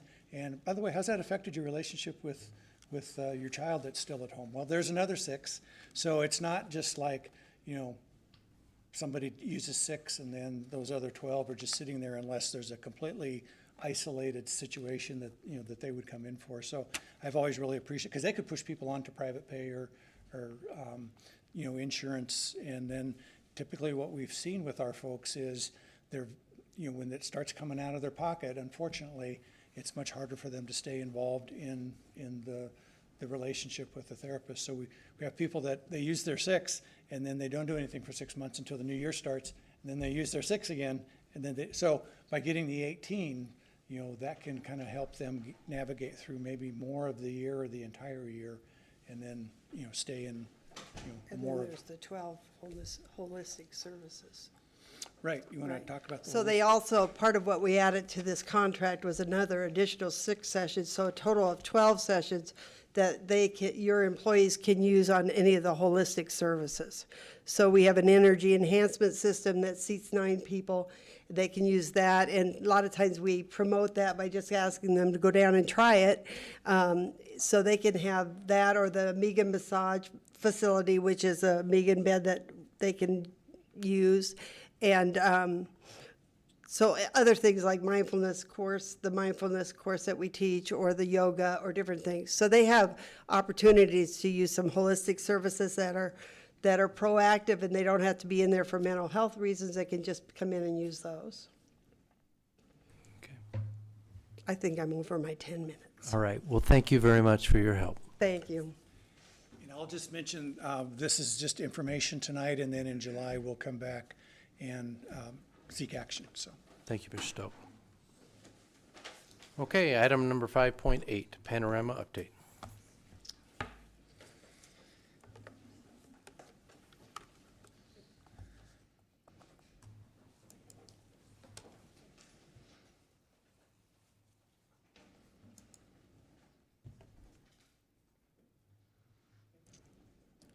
All right, so back in April, it came to you with a request to renew the Panorama Assessment Survey for another year, and for the main purpose of, we've been using Panorama, but also we have an accreditation visit next January, and we really wanted to have consistent data. So tonight, we're just updating you on the data we collected for this year, and then you'd also ask at that last meeting to hear from staff. And so I have 5 colleagues who are here tonight. They've spent a grueling but very productive day at Westridge with their school improvement teams, and they volunteered to be here to share how they use Panorama, what's going well, and what could work better. And so why are culture and climate and SEL surveys important? And it is required by NDE, as we talked about last time. And the other thing that just happened recently, NDE updated their website, and so they recommend Panorama, and they also recommend Ed School climate surveys. And so Dr. Stevens and Mr. Bishop have already started digging in to see what other options are out there. And you know, compared to 8 years ago, there are more. So they will be working on that this next year to identify our next survey. So Panorama surveys are used to monitor district-wide parent, staff, and student perceptions of school climate and social emotional learning. And we have our webpage, thanks to Mr. Roush, has all kinds of frequently asked questions. So just want to make sure the board and the public remember that we have that information available. And then why Panorama, and we've gone over this also at the last meeting, the research team, the platform versus a GIPS created, we'd be a full-time salary person to be able to set that up and monitor it. The validity and reliability that Panorama team brings, we would not be able to match. Easy access to the data for staff, safety and security of student data. This was the other one, available in 6 different languages. We just don't find that in other surveys. There's also a bank of questions that we can choose from. Parent, student, and staff survey, resources to support teaching and learning, and then the trend data over time is really important to us. Panorama is a tool to measure school climate, student, staff, and parents, and Panorama is not used to measure mental health and does not take the place of Tier 3 services, and it is not required. Again, these dates were shared earlier. We've been giving it to all students, staff, and parents from the 2020-21 school year to the current year. And then how do staff use Panorama data? I've asked our elementary principal, middle school, and high school, and they're going to share their experiences with Panorama. Come on up.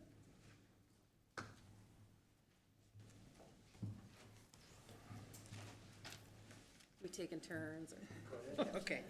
I'm Selena Valentine. I'm the principal at Star, and I was assistant principal at Walnut for 7 years prior. So we actually piloted Panorama at Walnut. So and Star, Stolly were combined at the time, and they also did a pilot that year. So we've actually had it for several years. And my experience prior to that was, of course, we have to have a required survey by the Department of Ed. So we pretty much just used the stakeholder feedback survey that the Department of Ed suggested, and it was very basic. So this definitely gave us more detailed information than we had ever seen. And when we started talking about school improvement goals, one of our school improvement goals was like, what's the culture and climate of your building? This allowed us to really rate the culture and climate based on parents. So, you know, we could get how happy are parents with your school, how involved are parents with your school. So that was a lot more detail than we had received in the past. So that is one plus. As far as getting like staff feedback and student feedback, that's been something that's been a benefit to us. And this is, you know, I've got little kids, so trying to help them understand how to answer the questions can be challenging at times. And we usually have to kind of walk them through. We're thankful for the languages because we do have students speaking multiple languages. But like this is a huge one for us. And it was a yes, no, and we love this question. Do you have a teacher or another adult from school that you can count on to help you, no matter what? Yes or no? And that's huge for us to know that they have somebody in the building. And 88% of our kids said yep. That was huge for us. And if that was lower, then we would dig in and figure out where were our kids not feeling connected. But they also said, do you have a friend in the building? So we knew there was peer relationships. And then do you have someone outside of school that you can trust? So those are things that you don't get from a test score, but we need to know our kids have connections, especially when they're little. So those were just that's just some ways that we've used it, is to look at how are our kids doing outside of the classroom, and to get some better detail from parents too on how we can improve. So there's that. Yeah, Rod Foley. I ditto the same thing that Selena says, is that many of the same things. I do find, she mentions the wording of questions are quite difficult, and for many of our students to understand. We discussed today during our school improvement team meeting a question that could be very beneficial. Does the behavior of students in your classroom affect your learning? And it says either positive or negative, but we don't know what behavior they're talking about. Is it positive behaviors affect it well, or it does affect it well, or is it negative behaviors? So I think there's a lot of questions in there that are difficult for our students to understand, which could lead to some misunderstandings and changes in how the data comes out. So I think there's some concerns that we have that are related there. But overall, like it says, it does give us a better idea than we've had before of the things that we can work with our students.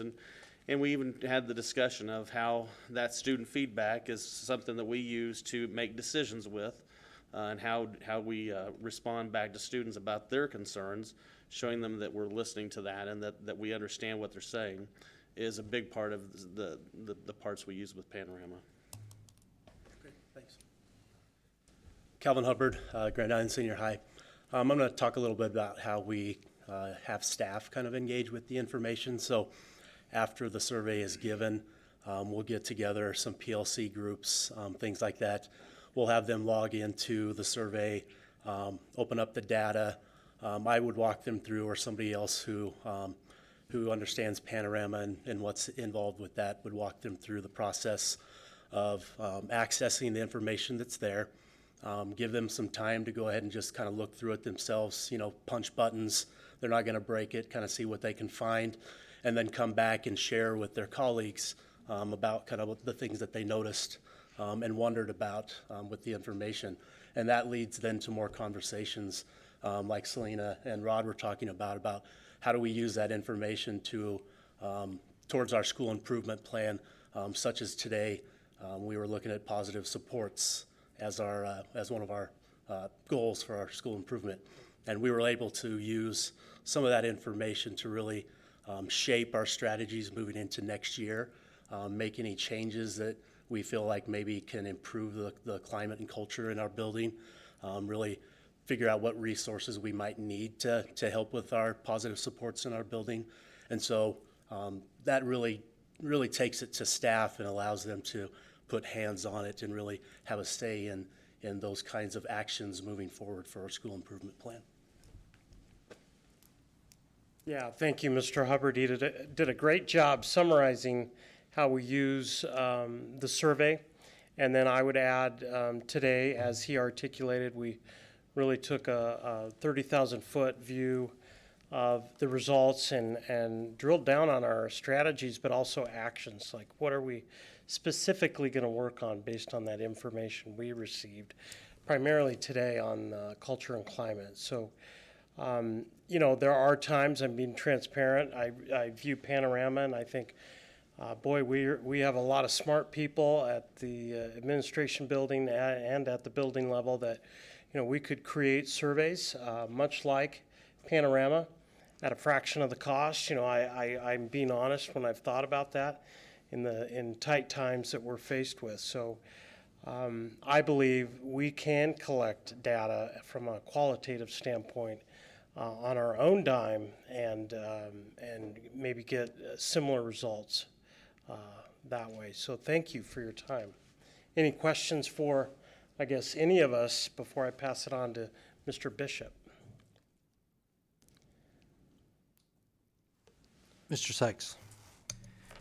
Are there limits that you guys see, like needs that you have, and you go, we just can't accomplish this with Panorama as a Is there any, like, do you see like simple solutions or limits that you're like, man, if we could just do this, this, or this, it seems like we would get better data or more useful data?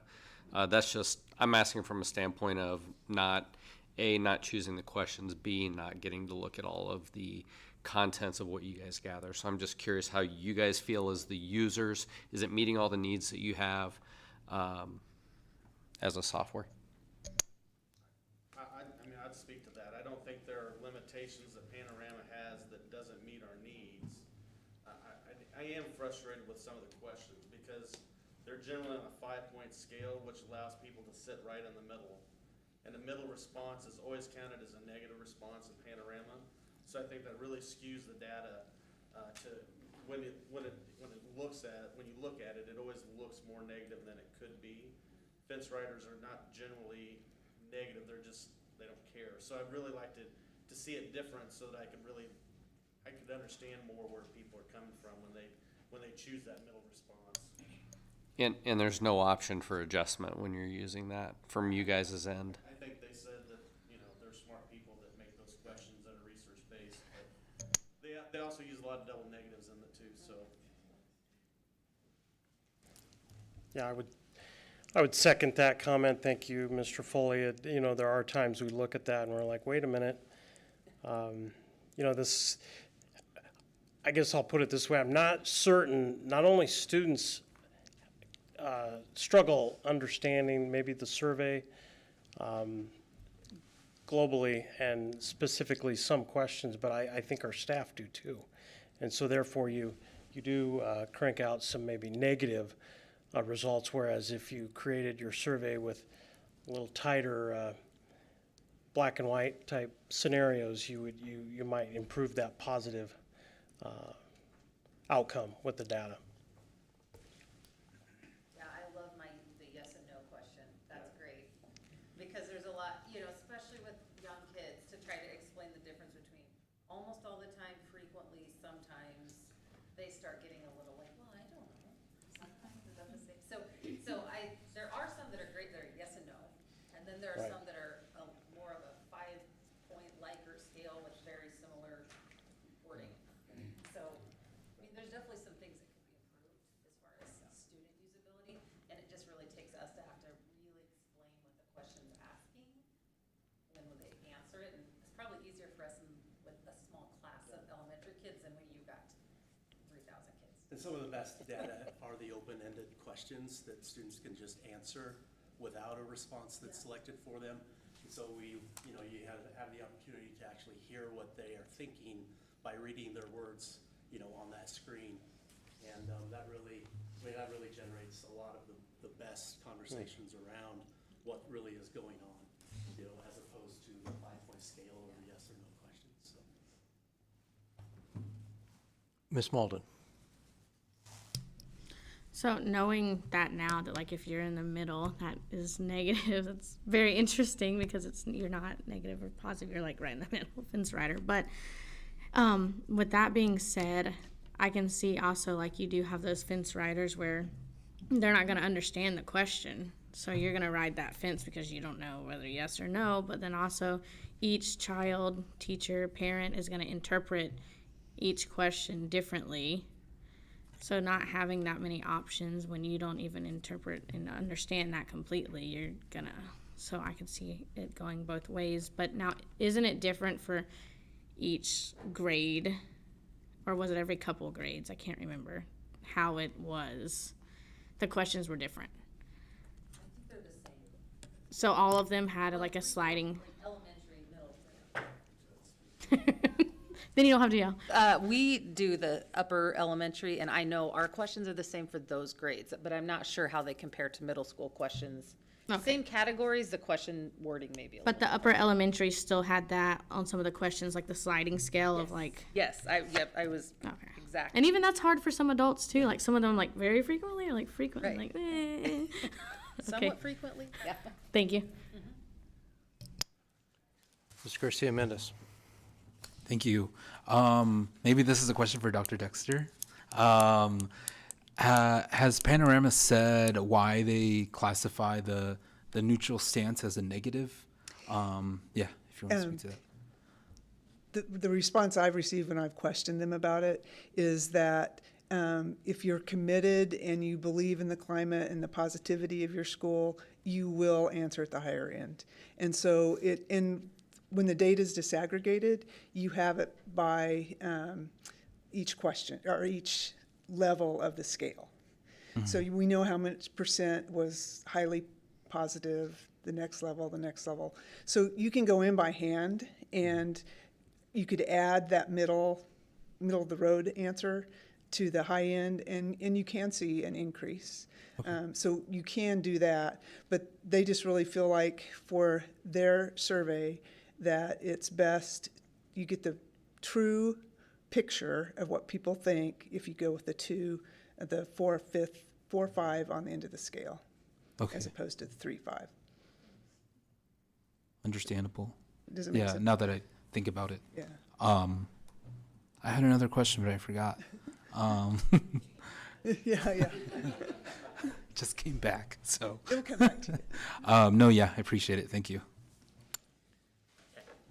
My name's Rob Bishop, the MTSS Positive Supports Coordinator, and I just want to talk about how we use school climate surveys as we create those positive school improvement plans. So when we talk about our school improvement plan, we really want to look at it with 3 different data sets. And the school climate gives us a data set of what are our students saying, what are our staff saying, with percentages that we can see, are we improving, did we have a dip? And then we use that to compare it with our behavior referral data, that's our student outcome data. And then the last piece of data is we use our self-assessment data. So those 3 pieces of data together really help clarify and easier prioritize some things that we want to work on as a specific building. We can also look at the data. I look at the data across all the buildings and all the grade levels with the lens of, is there something more that we need to support for our students or our staff that we can address either through district professional learning or that I can help coach with buildings at. So I did use, when I was a building principal, I did use the data and I would drill down to some of those questions that they asked. And if we weren't happy with the results that we got from those questions, then it would be, hey teachers, this week I want you to have a conversation with your class about, hey, who in the school could you go in to talk to if you needed something, or who in the school can you count on? Who in the school are your friends? What can we do to make better friends? What can we do to mend some of those relationships? So it did. We take it in the fall, we take it in the spring. I would like to take that fall data to kind of work into our positive support teaching. What are some things that we can do to support our students?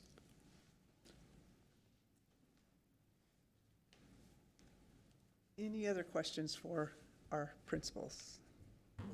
I do. Go ahead, Eric. Thank you. I think I remember it. It's based on the questions. I'm assuming they're like graduate level almost. When you kind of look at them, is that something that you can go back to them and say, can we fix the verbiage on this or anything like that? We've talked to them, and if you use a second step curriculum, the questions are the language used in the second step curriculum, which when our social workers and counselors, especially for elementary grades, when they give that assessment, they make sure that they've had that language and that vocabulary and they use it. And so they also, when they administer, we can read the question. And I watched one social worker administer the survey, and she'd stand over here like, this is really, really, really happy, and then this is in the middle. So trying to really get kids to understand that question.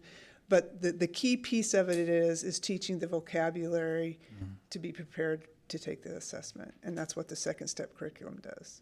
Okay, thank you. Appreciate it. I have a question, and then I'd like to make some comments. Could someone please explain for the whole group the flagging process, red flagging? Could someone explain that for us? So Panorama does have a filter where if a student doesn't, and this is only used by social workers and school counselors, if a student doesn't report a strength in any of the social emotional learning categories and just lists their name, and it's like we should probably go check on that student. They don't feel very connected to the school, is how I understand it being used with that. Okay. Well, I want to thank everybody for your input. I had challenged the administration back in April to please prove me wrong in showing that my concerns were not valid. And actually listening to you tonight, it kind of emphasizes some of the concerns that I had. And I did a little bit of research on my own. I contacted some teachers and asked their opinions. And here are some of the things that I learned by speaking with some teachers in the system. Number one, when it comes to the red flagging, I spoke with a teacher who had a student who was red flagged. And she went to her principal and wanted something done, and the principal said, nope, we're not going to contact this child's parents. She went to the social worker and said, I think something needs to be done. And the social worker said, no, I don't think we need to contact the child's parents. She then went to the school counselor and said, I think something should be done. And the counselor said, no, we're not going to contact the child's parents. That is terribly frightening to me, that we have a tool that could be helping us locate and help a child that's having mental issues needing intervention, and we decide to do nothing, yet we're paying for this tool. And that's very, very troubling to me. Spoke with another teacher, and it seems that not all teachers are getting the same reports. Seems like it's kind of all over the board. One teacher got her student info. Another teacher got student and staff info. Another teacher in the same building got just staff info. So it seems like in terms of the information that's being provided, it's not consistent. Another disturbing thing that I found is the program emphasis, that when the program was first rolled out, there was a lot of emphasis, a lot of training, group teams. We need to look at things like this. In this one particular school, that was really emphasized. And this last year, there wasn't one single meeting regarding Panorama. Here it was a big rollout, and then it slowly tapered down to nothing. Another teacher I spoke with talked about the delivery of the questions, which some of you have mentioned here, that, and I've read through all of them, and I'll be honest with you, that the questions that are given to the grade school students, about a third of them, there's no way those children can understand what the heck those questions are asking. There's no way. And so that statistically nullifies those results. In this one situation, in one particular class, 1 year, the counselor stood up there and explained what each of the questions meant. The very next year with the same class, the counselor didn't say anything, just read the questions. The answers that came back to that teacher were completely different from the same market segment. So how those questions are being read and explained has an incredibly biased effect on the results that we're getting. So if we're getting biased results, I fail to see the efficacy of the program. Also, implementation in terms of the training on how do we implement? What do we do with the results that we're getting? I was not getting any indication that there was any consistency or organization to how this is happening. That is concerning to me as well. And I am going to have to agree with Mr. Gilbertson that I just think that we need to strongly consider taking this in-house or using the NDE's free system. If we have a system that we're paying a lot of money for, $50,000 a year, multiply that out times 20 years, that's $1 million that we will have spent on this system, and we are getting very, very poor, unusable, and when we do get results that are usable, we're not using them. That's a bad use of funds, flat out. And I understand that the survey is required by law. Yes, a survey is required by law, but if we're using one that's expensive, we're not using it to its potential, we're choosing not to use it to its potential or what it's used for, then if it's a government requirement, then we need to just find the minimally expensive requirement and use it, and then check the box and move on. So it's obvious to me when my research from talking to the soldiers on the ground, this is ineffective and a waste of money.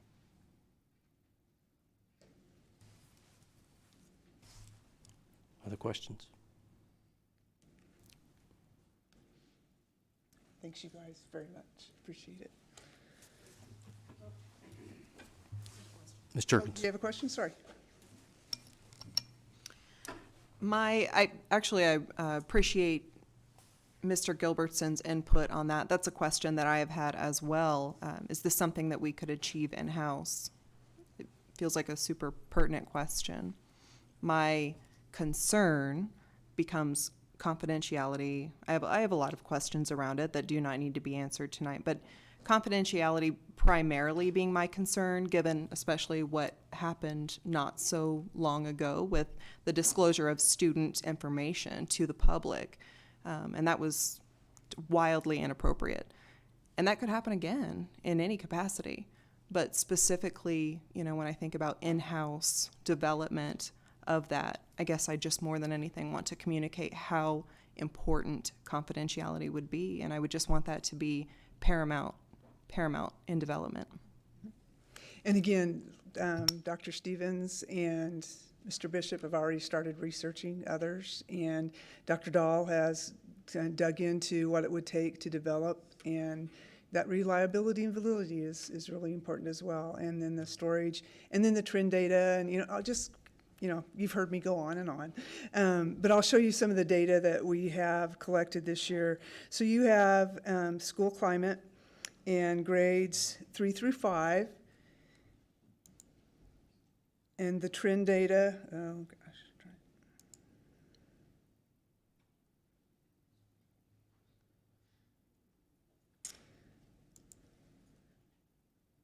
Okay.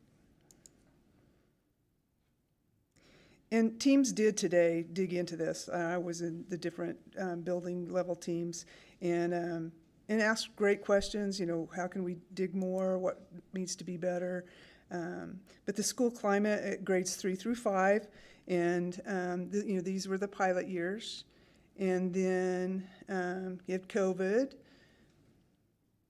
and then the number of responses, and right about 6 to 8% favorable school climate at grades 3 through 5.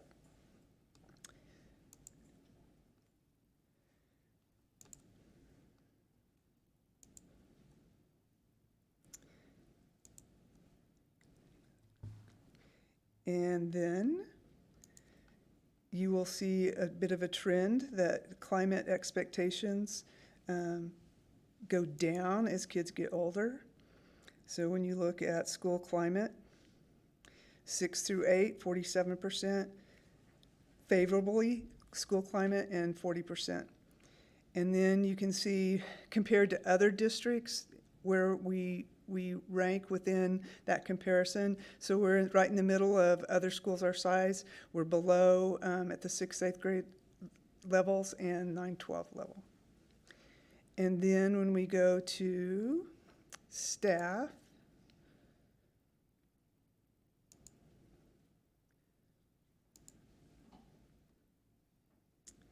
school climate, and this is all district. It increased this year across all schools. And then again, this is a trend data on favorable school climate.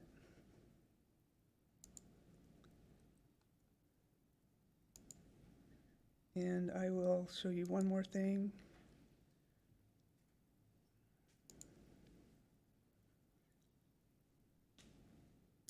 So if we look at, I wanted to show you the 5 scale here. Climate. So we'll just take this.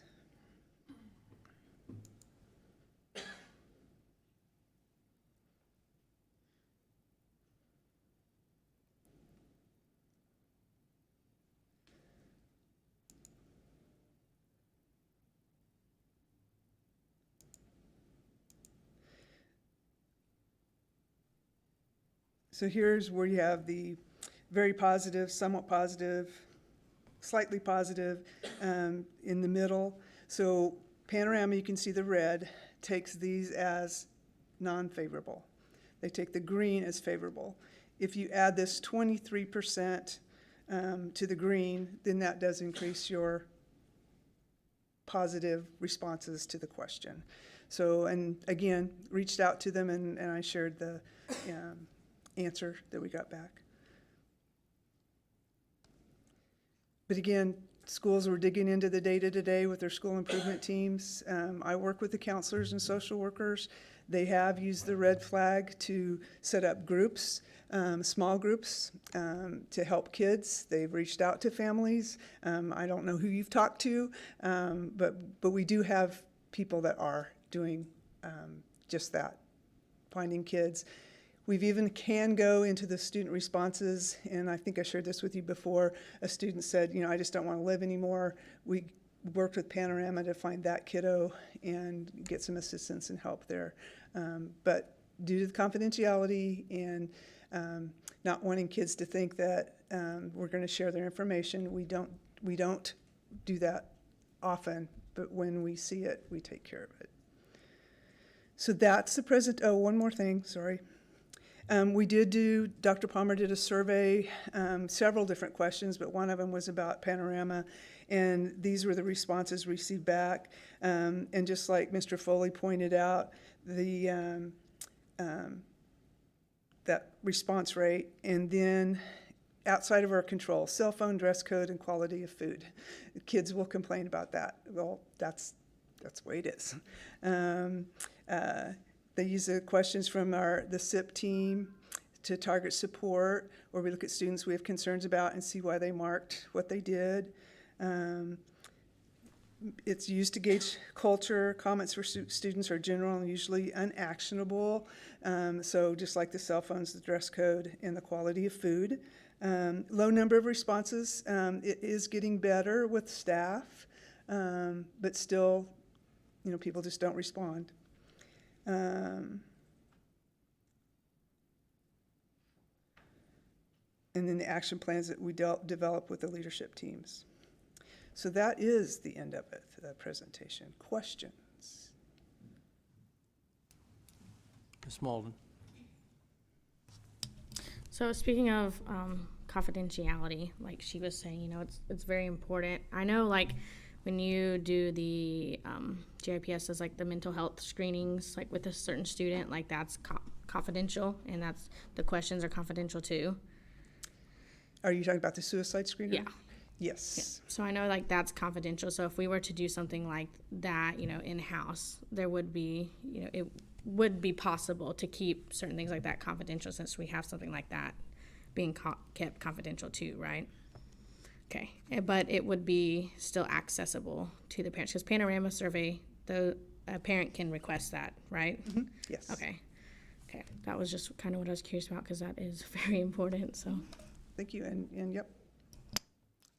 And it's real easy just to download the report, and it doesn't get into individual responses, but, or their written responses aren't shared, but yeah. But I know definitely like the suicide one, that one's confidential from parents too, right? Parents, when the student goes through a suicide screener, the parent's called, and the social worker or counselor walks the parent through. We don't hand over the assessment, but we do walk through the questions. Yeah. Gotcha. Okay. All right. Thank you, Dr. Dexter. Okay, item 5.9, construction update. Mr. Petch.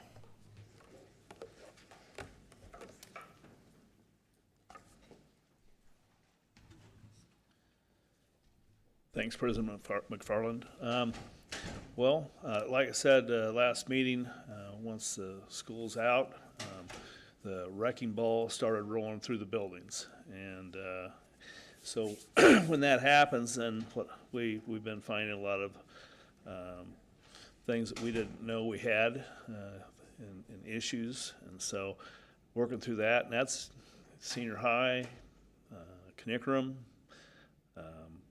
and also at Walnut, so nothing that can't handle, but it's been a couple weeks. So So good so far. Our demolition is basically complete in all those locations, and so work is commencing with all the different trades, electricians, mechanical guys, plumbers, doing their thing. So looking forward to try to get done on time and have the doors ready to open up when the school starts. So if you'd like, I can go through a lot more detail, and I can take as much time as Mr. Stoke did, or No. I will conclude my report right now.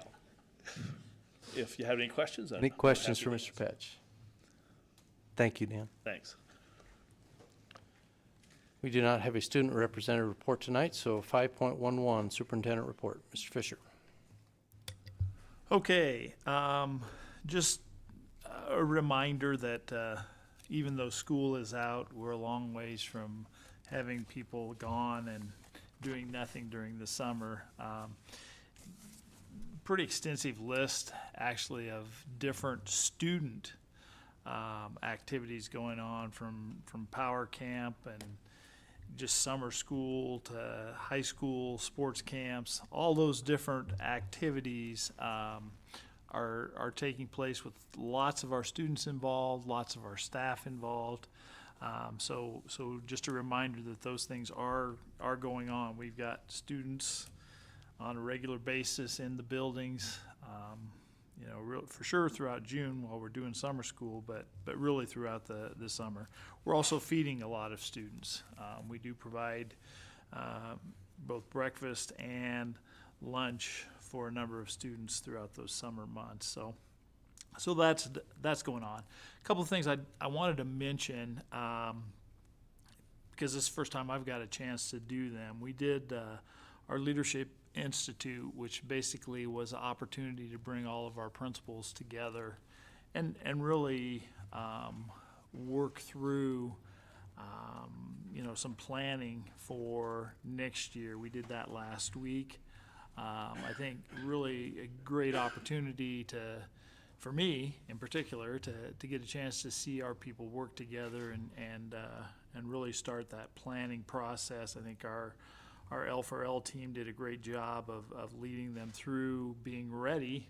Then today and tomorrow, we have our academic summit where we actually bring the school improvement teams from each of the buildings together to really plan, what are the things that we really want to put a lot of our time and effort behind in the coming year. And I think one of the things that from the district leadership level through then input with teachers and principals was just a real desire to focus on teaching and learning. And really that's, when I shared my message this morning, that's what my message was, is that we're not going to add anything this year. We're just really going to focus on how can we be really good at the things that we're doing, and really focus on the MTSS process, and that's one of those acronyms in education we like to throw around. But the MTSS process, multi-tiered system of supports, really is good instruction, good classroom management, and that's really what the focus of the discussion was. And then we sent each of the school groups out to develop their plan around that idea. How can we do that really well, and how can we monitor how we are doing around that? So really good chance for me to get a chance to see that from the start side instead of right in the middle where I got to start. I was excited to have that chance to go through that process. One of the other things I had the chance to do last week was sit down with the Grand Island Housing Coalition. We've been talking about housing, and so maybe that's why they invited us, I don't know.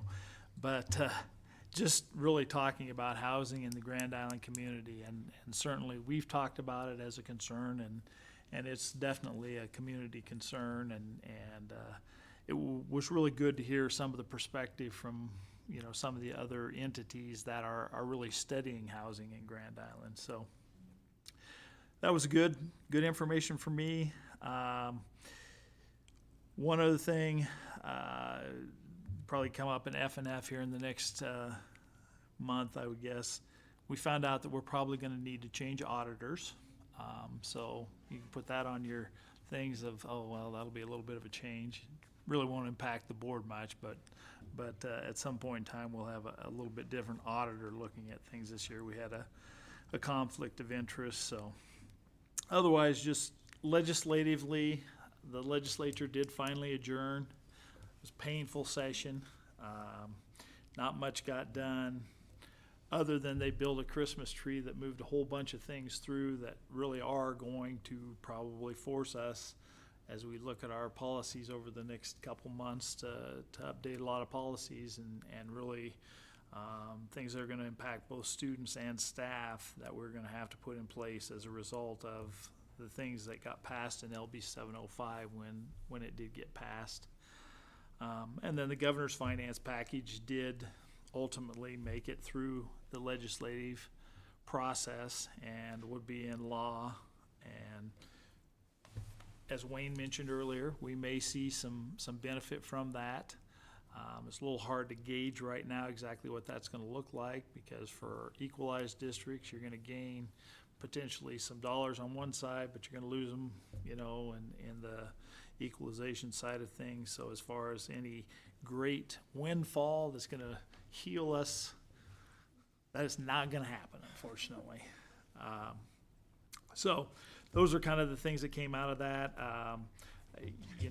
Kudos to Lisa. She's actually prodded the legislators enough that they are going to do an interim study on period poverty, and that's been a passion of hers. And actually our student, some of our student groups have actually been involved in that and are doing some good work around that. So we'll see if maybe we can get some dollars coming from the legislature to maybe assist in that area later on. So, questions anyone would have? Jurgens. I'm just curious if you could share or would share a little bit about that discussion that you had with the housing committee. As you mentioned, this is a conversation we're all having, and I'm curious what that looked like. Sure. Well, from the standpoint of available housing, right now, this was pretty eye-opening to me. Ray O'Connor shared that 30 years ago, when Grand Island was considerably smaller and they were looking at, expanding their company and doing some different things, on the market at that point in time, there were almost 300 houses in a community with a population of 27,000. Right now, there's 68 houses on the market in Grand Island. And so that was part of it. I mean, just talking about the sheer lack of properties for sale. But one of the other things that was shared was just some of the rental properties and the condition of some of those rental properties, and some of the things that, some of the conditions that many of our families are living in that would be a real area of concern. So the health department was involved. There were a number of different people that were at this coalition meeting. So there was some of that. How do we, as a community, make sure that we have affordable housing? How do we make sure that we have housing that's up to acceptable standards? There was discussion about the zombie houses, houses that no one is living in, but they're not for sale, and how do we, maybe address some of that. So that was all part of that discussion, and, obviously there were other employers there that shared, their concern with finding housing for employees. And so overall, just a good discussion, a little eye-opening in some respects as far as some of the things that are out there, and the sheer lack of housing that's there. So yep. All right, no other questions. We'll move on to the action items part of the agenda. Item 6.1, discuss, consider, take action necessary for Mr. Harden to be authorized signer on bank accounts.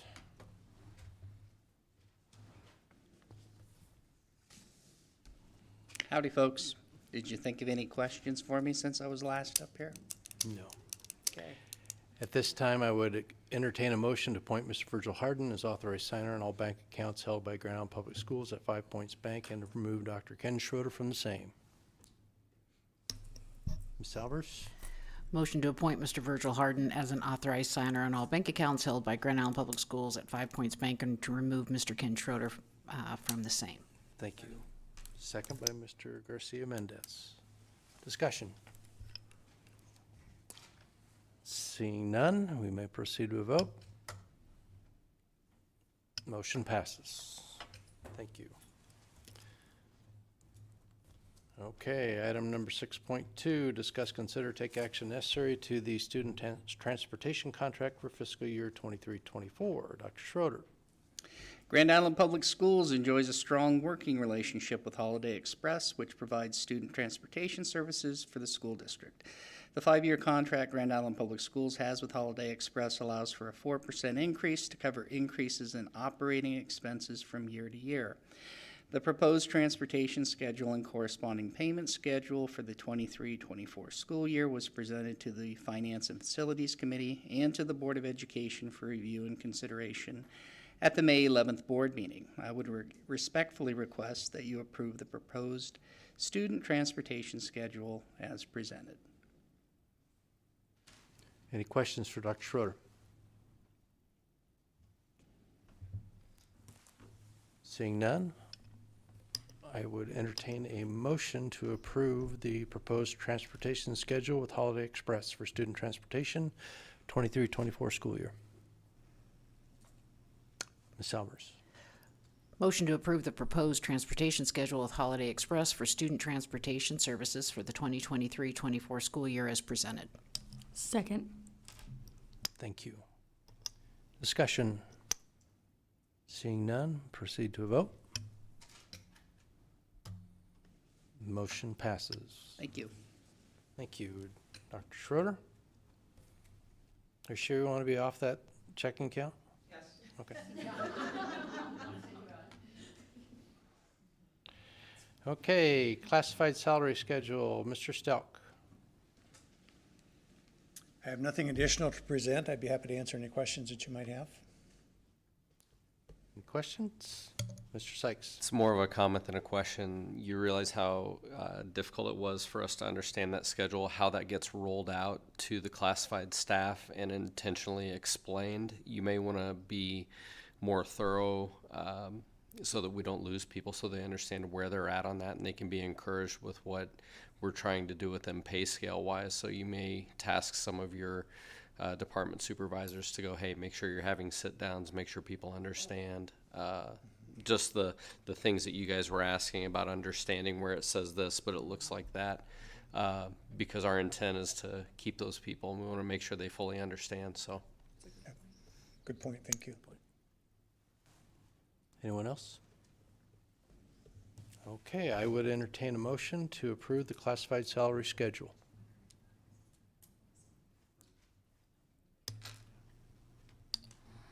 I make a motion to approve the classified salary schedule. Thank you. I have a second. Second. Discussion? Seeing none, we'll proceed to a vote. Motion passes. Thank you, Mr. Stowe. 6.4, District Wellness Policy. Dr. Dexter. Yes, any questions about the district wellness policy? If you remember, this is required for our triennial assessment for the board to review it. Josh, do you have, okay. No, sorry. Okay, no questions. I'd take a motion to approve the 7190 District Wellness Policy as presented. Ms. Selvers. Motion to approve 7190 District Wellness Policy as presented. Thank you. Second by Mr. Hawley. Discussion. Seeing none, we might proceed to a vote. Motion passes. Thank you, Dr. Dexter. And the next one is student fees that was presented in the hearing. Correct. Any questions for Dr. Dexter? Seeing none, I would entertain a motion to reaffirm policy 8820, student fees as written. Mr. Garcia Mendez, Motion to reaffirm policy 8820, student fees as written. second. Seconded by Mr. Hawley. Discussion?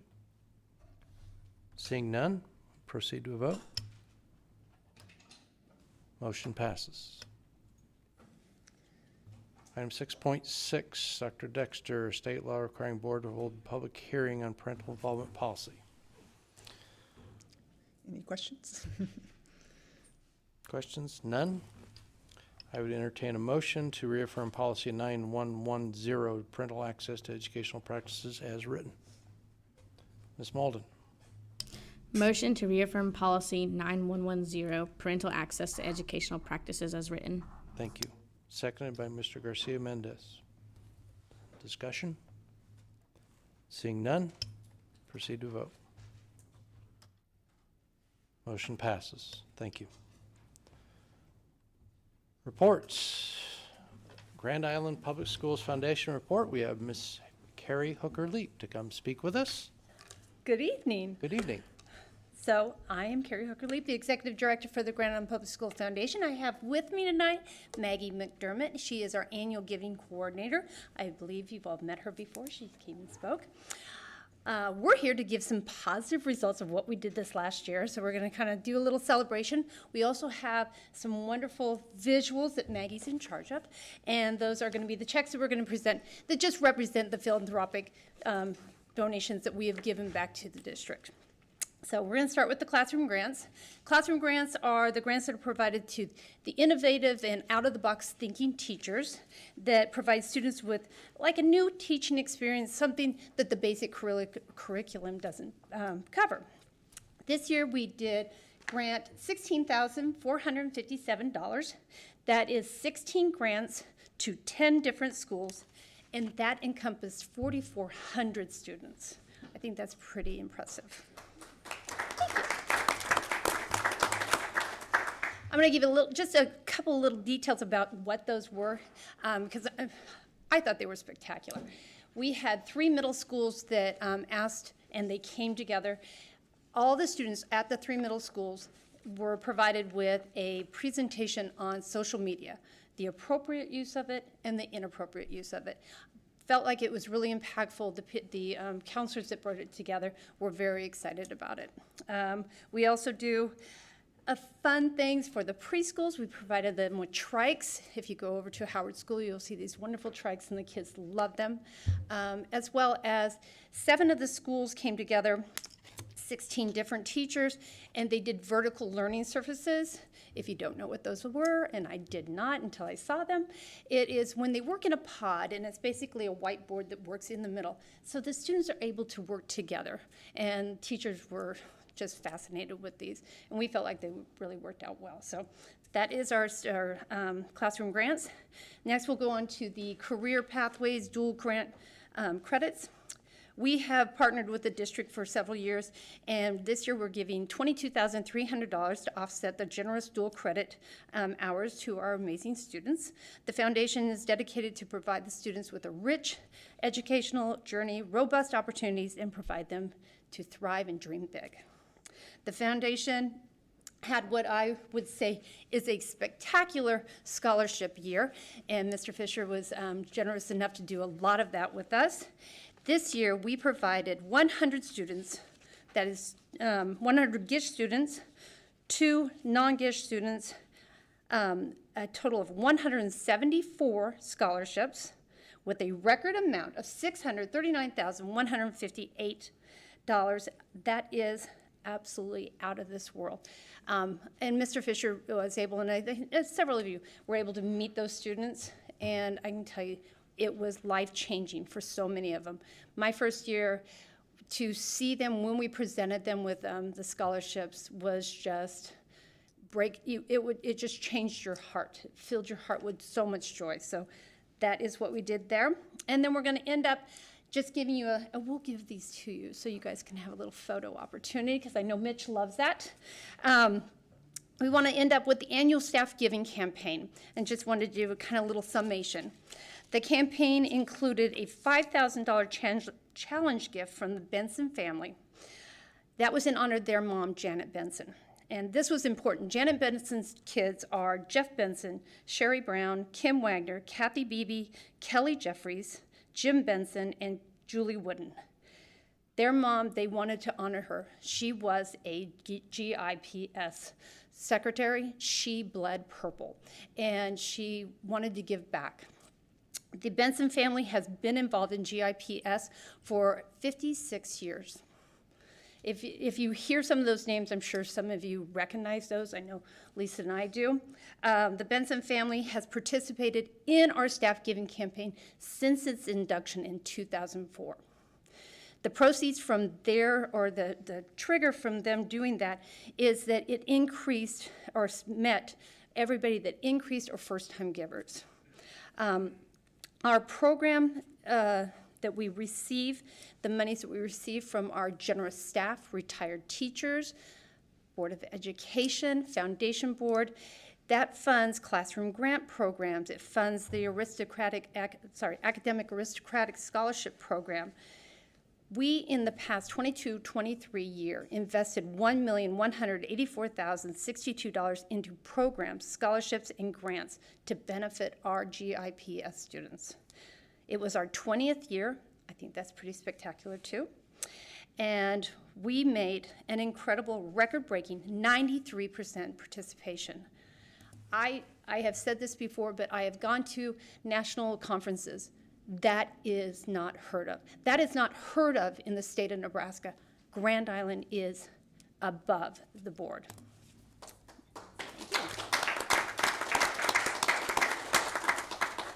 So, our total number that we raised, $111,142.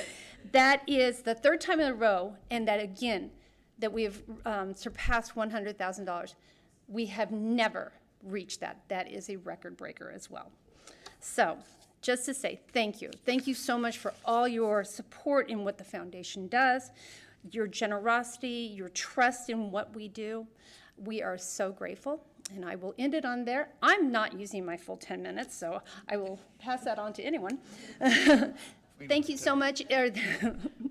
Is there any questions, anything we can answer? Maggie was in charge of our staff giving campaign. This is her first year, and she just hit it out of the park. Mr. Garcia-Mendez. How do you do it? Just like, I'd like to know, you know? Absolutely. Well, we can meet afterwards. It's not easy. It takes truly a army of people. We bring together teachers. Maggie, do you want to answer any of these? Or you were in charge of it. Yes, our teachers came together in teams for us at each building. They were the ones doing recruiting, making the asks.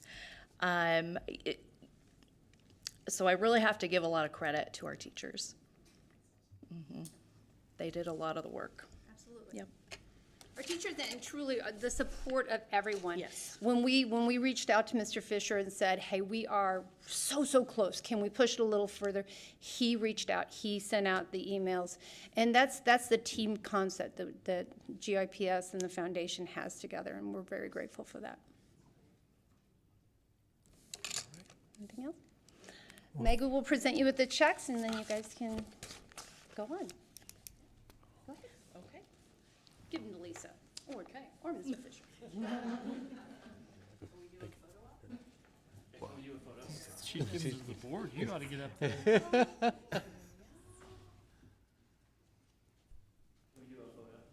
You bet. So you other three board members get around behind these guys, get the whole board in there. There you go. You can all hold up a check. Yeah, come right here if you can.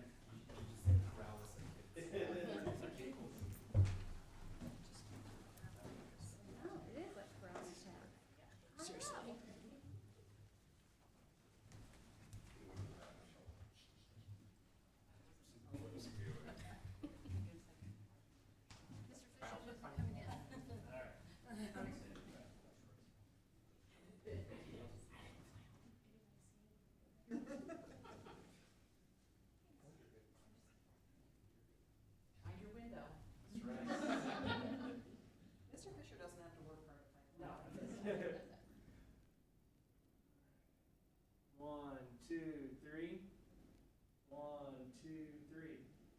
Got it. Thank you all. Thanks, ladies. Thank you.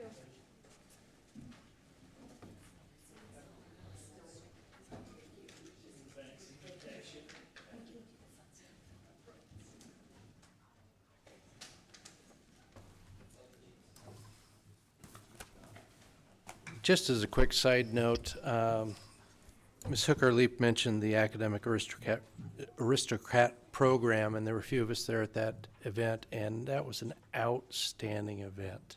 They had each recipient come up and give a little speech about their accomplishments and where they were going, and it was just absolutely wonderful to hear those young men and women speak. So thank you for everyone's participation in that. That was absolutely wonderful, and that's why we're here. Okay. Item number 8, the executive session for the purpose of discussions with legal counsel to prevent needless injury to the reputation of staff members being discussed, and for the purpose of conducting a strategy session regarding real estate and negotiations, because it is in the best interest of the public to discuss these matters in closed session. Okay, let's see here. I am going to entertain a motion at this time to retreat to executive session. Ms. Albers? I make the recommendation for the board to convene to executive session for the purpose of discussions with legal counsel, discussing administrative compensation for the 2023-2024 contract term, and to hold a strategy session regarding real estate negotiations. Thank you. Second. Second by Ms. Malden. Discussion? Seeing none, proceed to a vote. Motion passes. The time is now 8:05 p.m. We will retreat to executive session.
The time is now 9:08 PM. We are reconvening from executive session.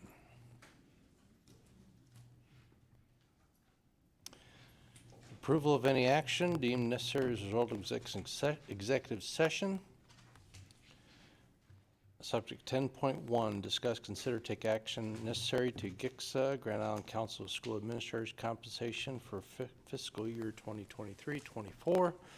Dr. Ken Schroeder.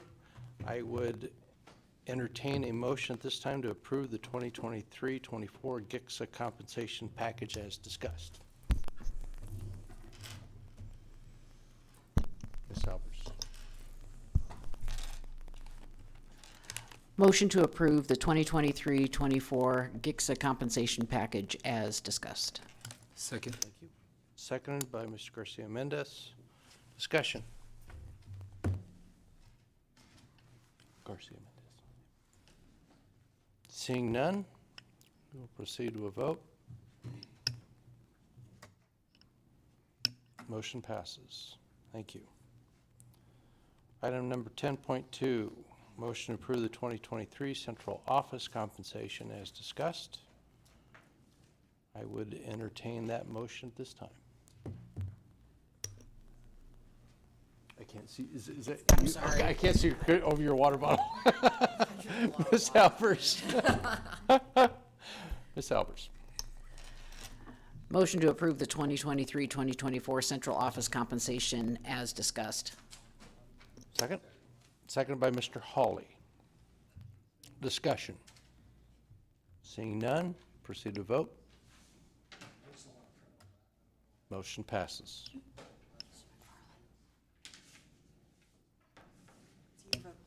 Oh, what? Oh, I'm sorry. Finger didn't work. Duh. Okay, my too many fish bit my finger. Okay, notification of upcoming meetings.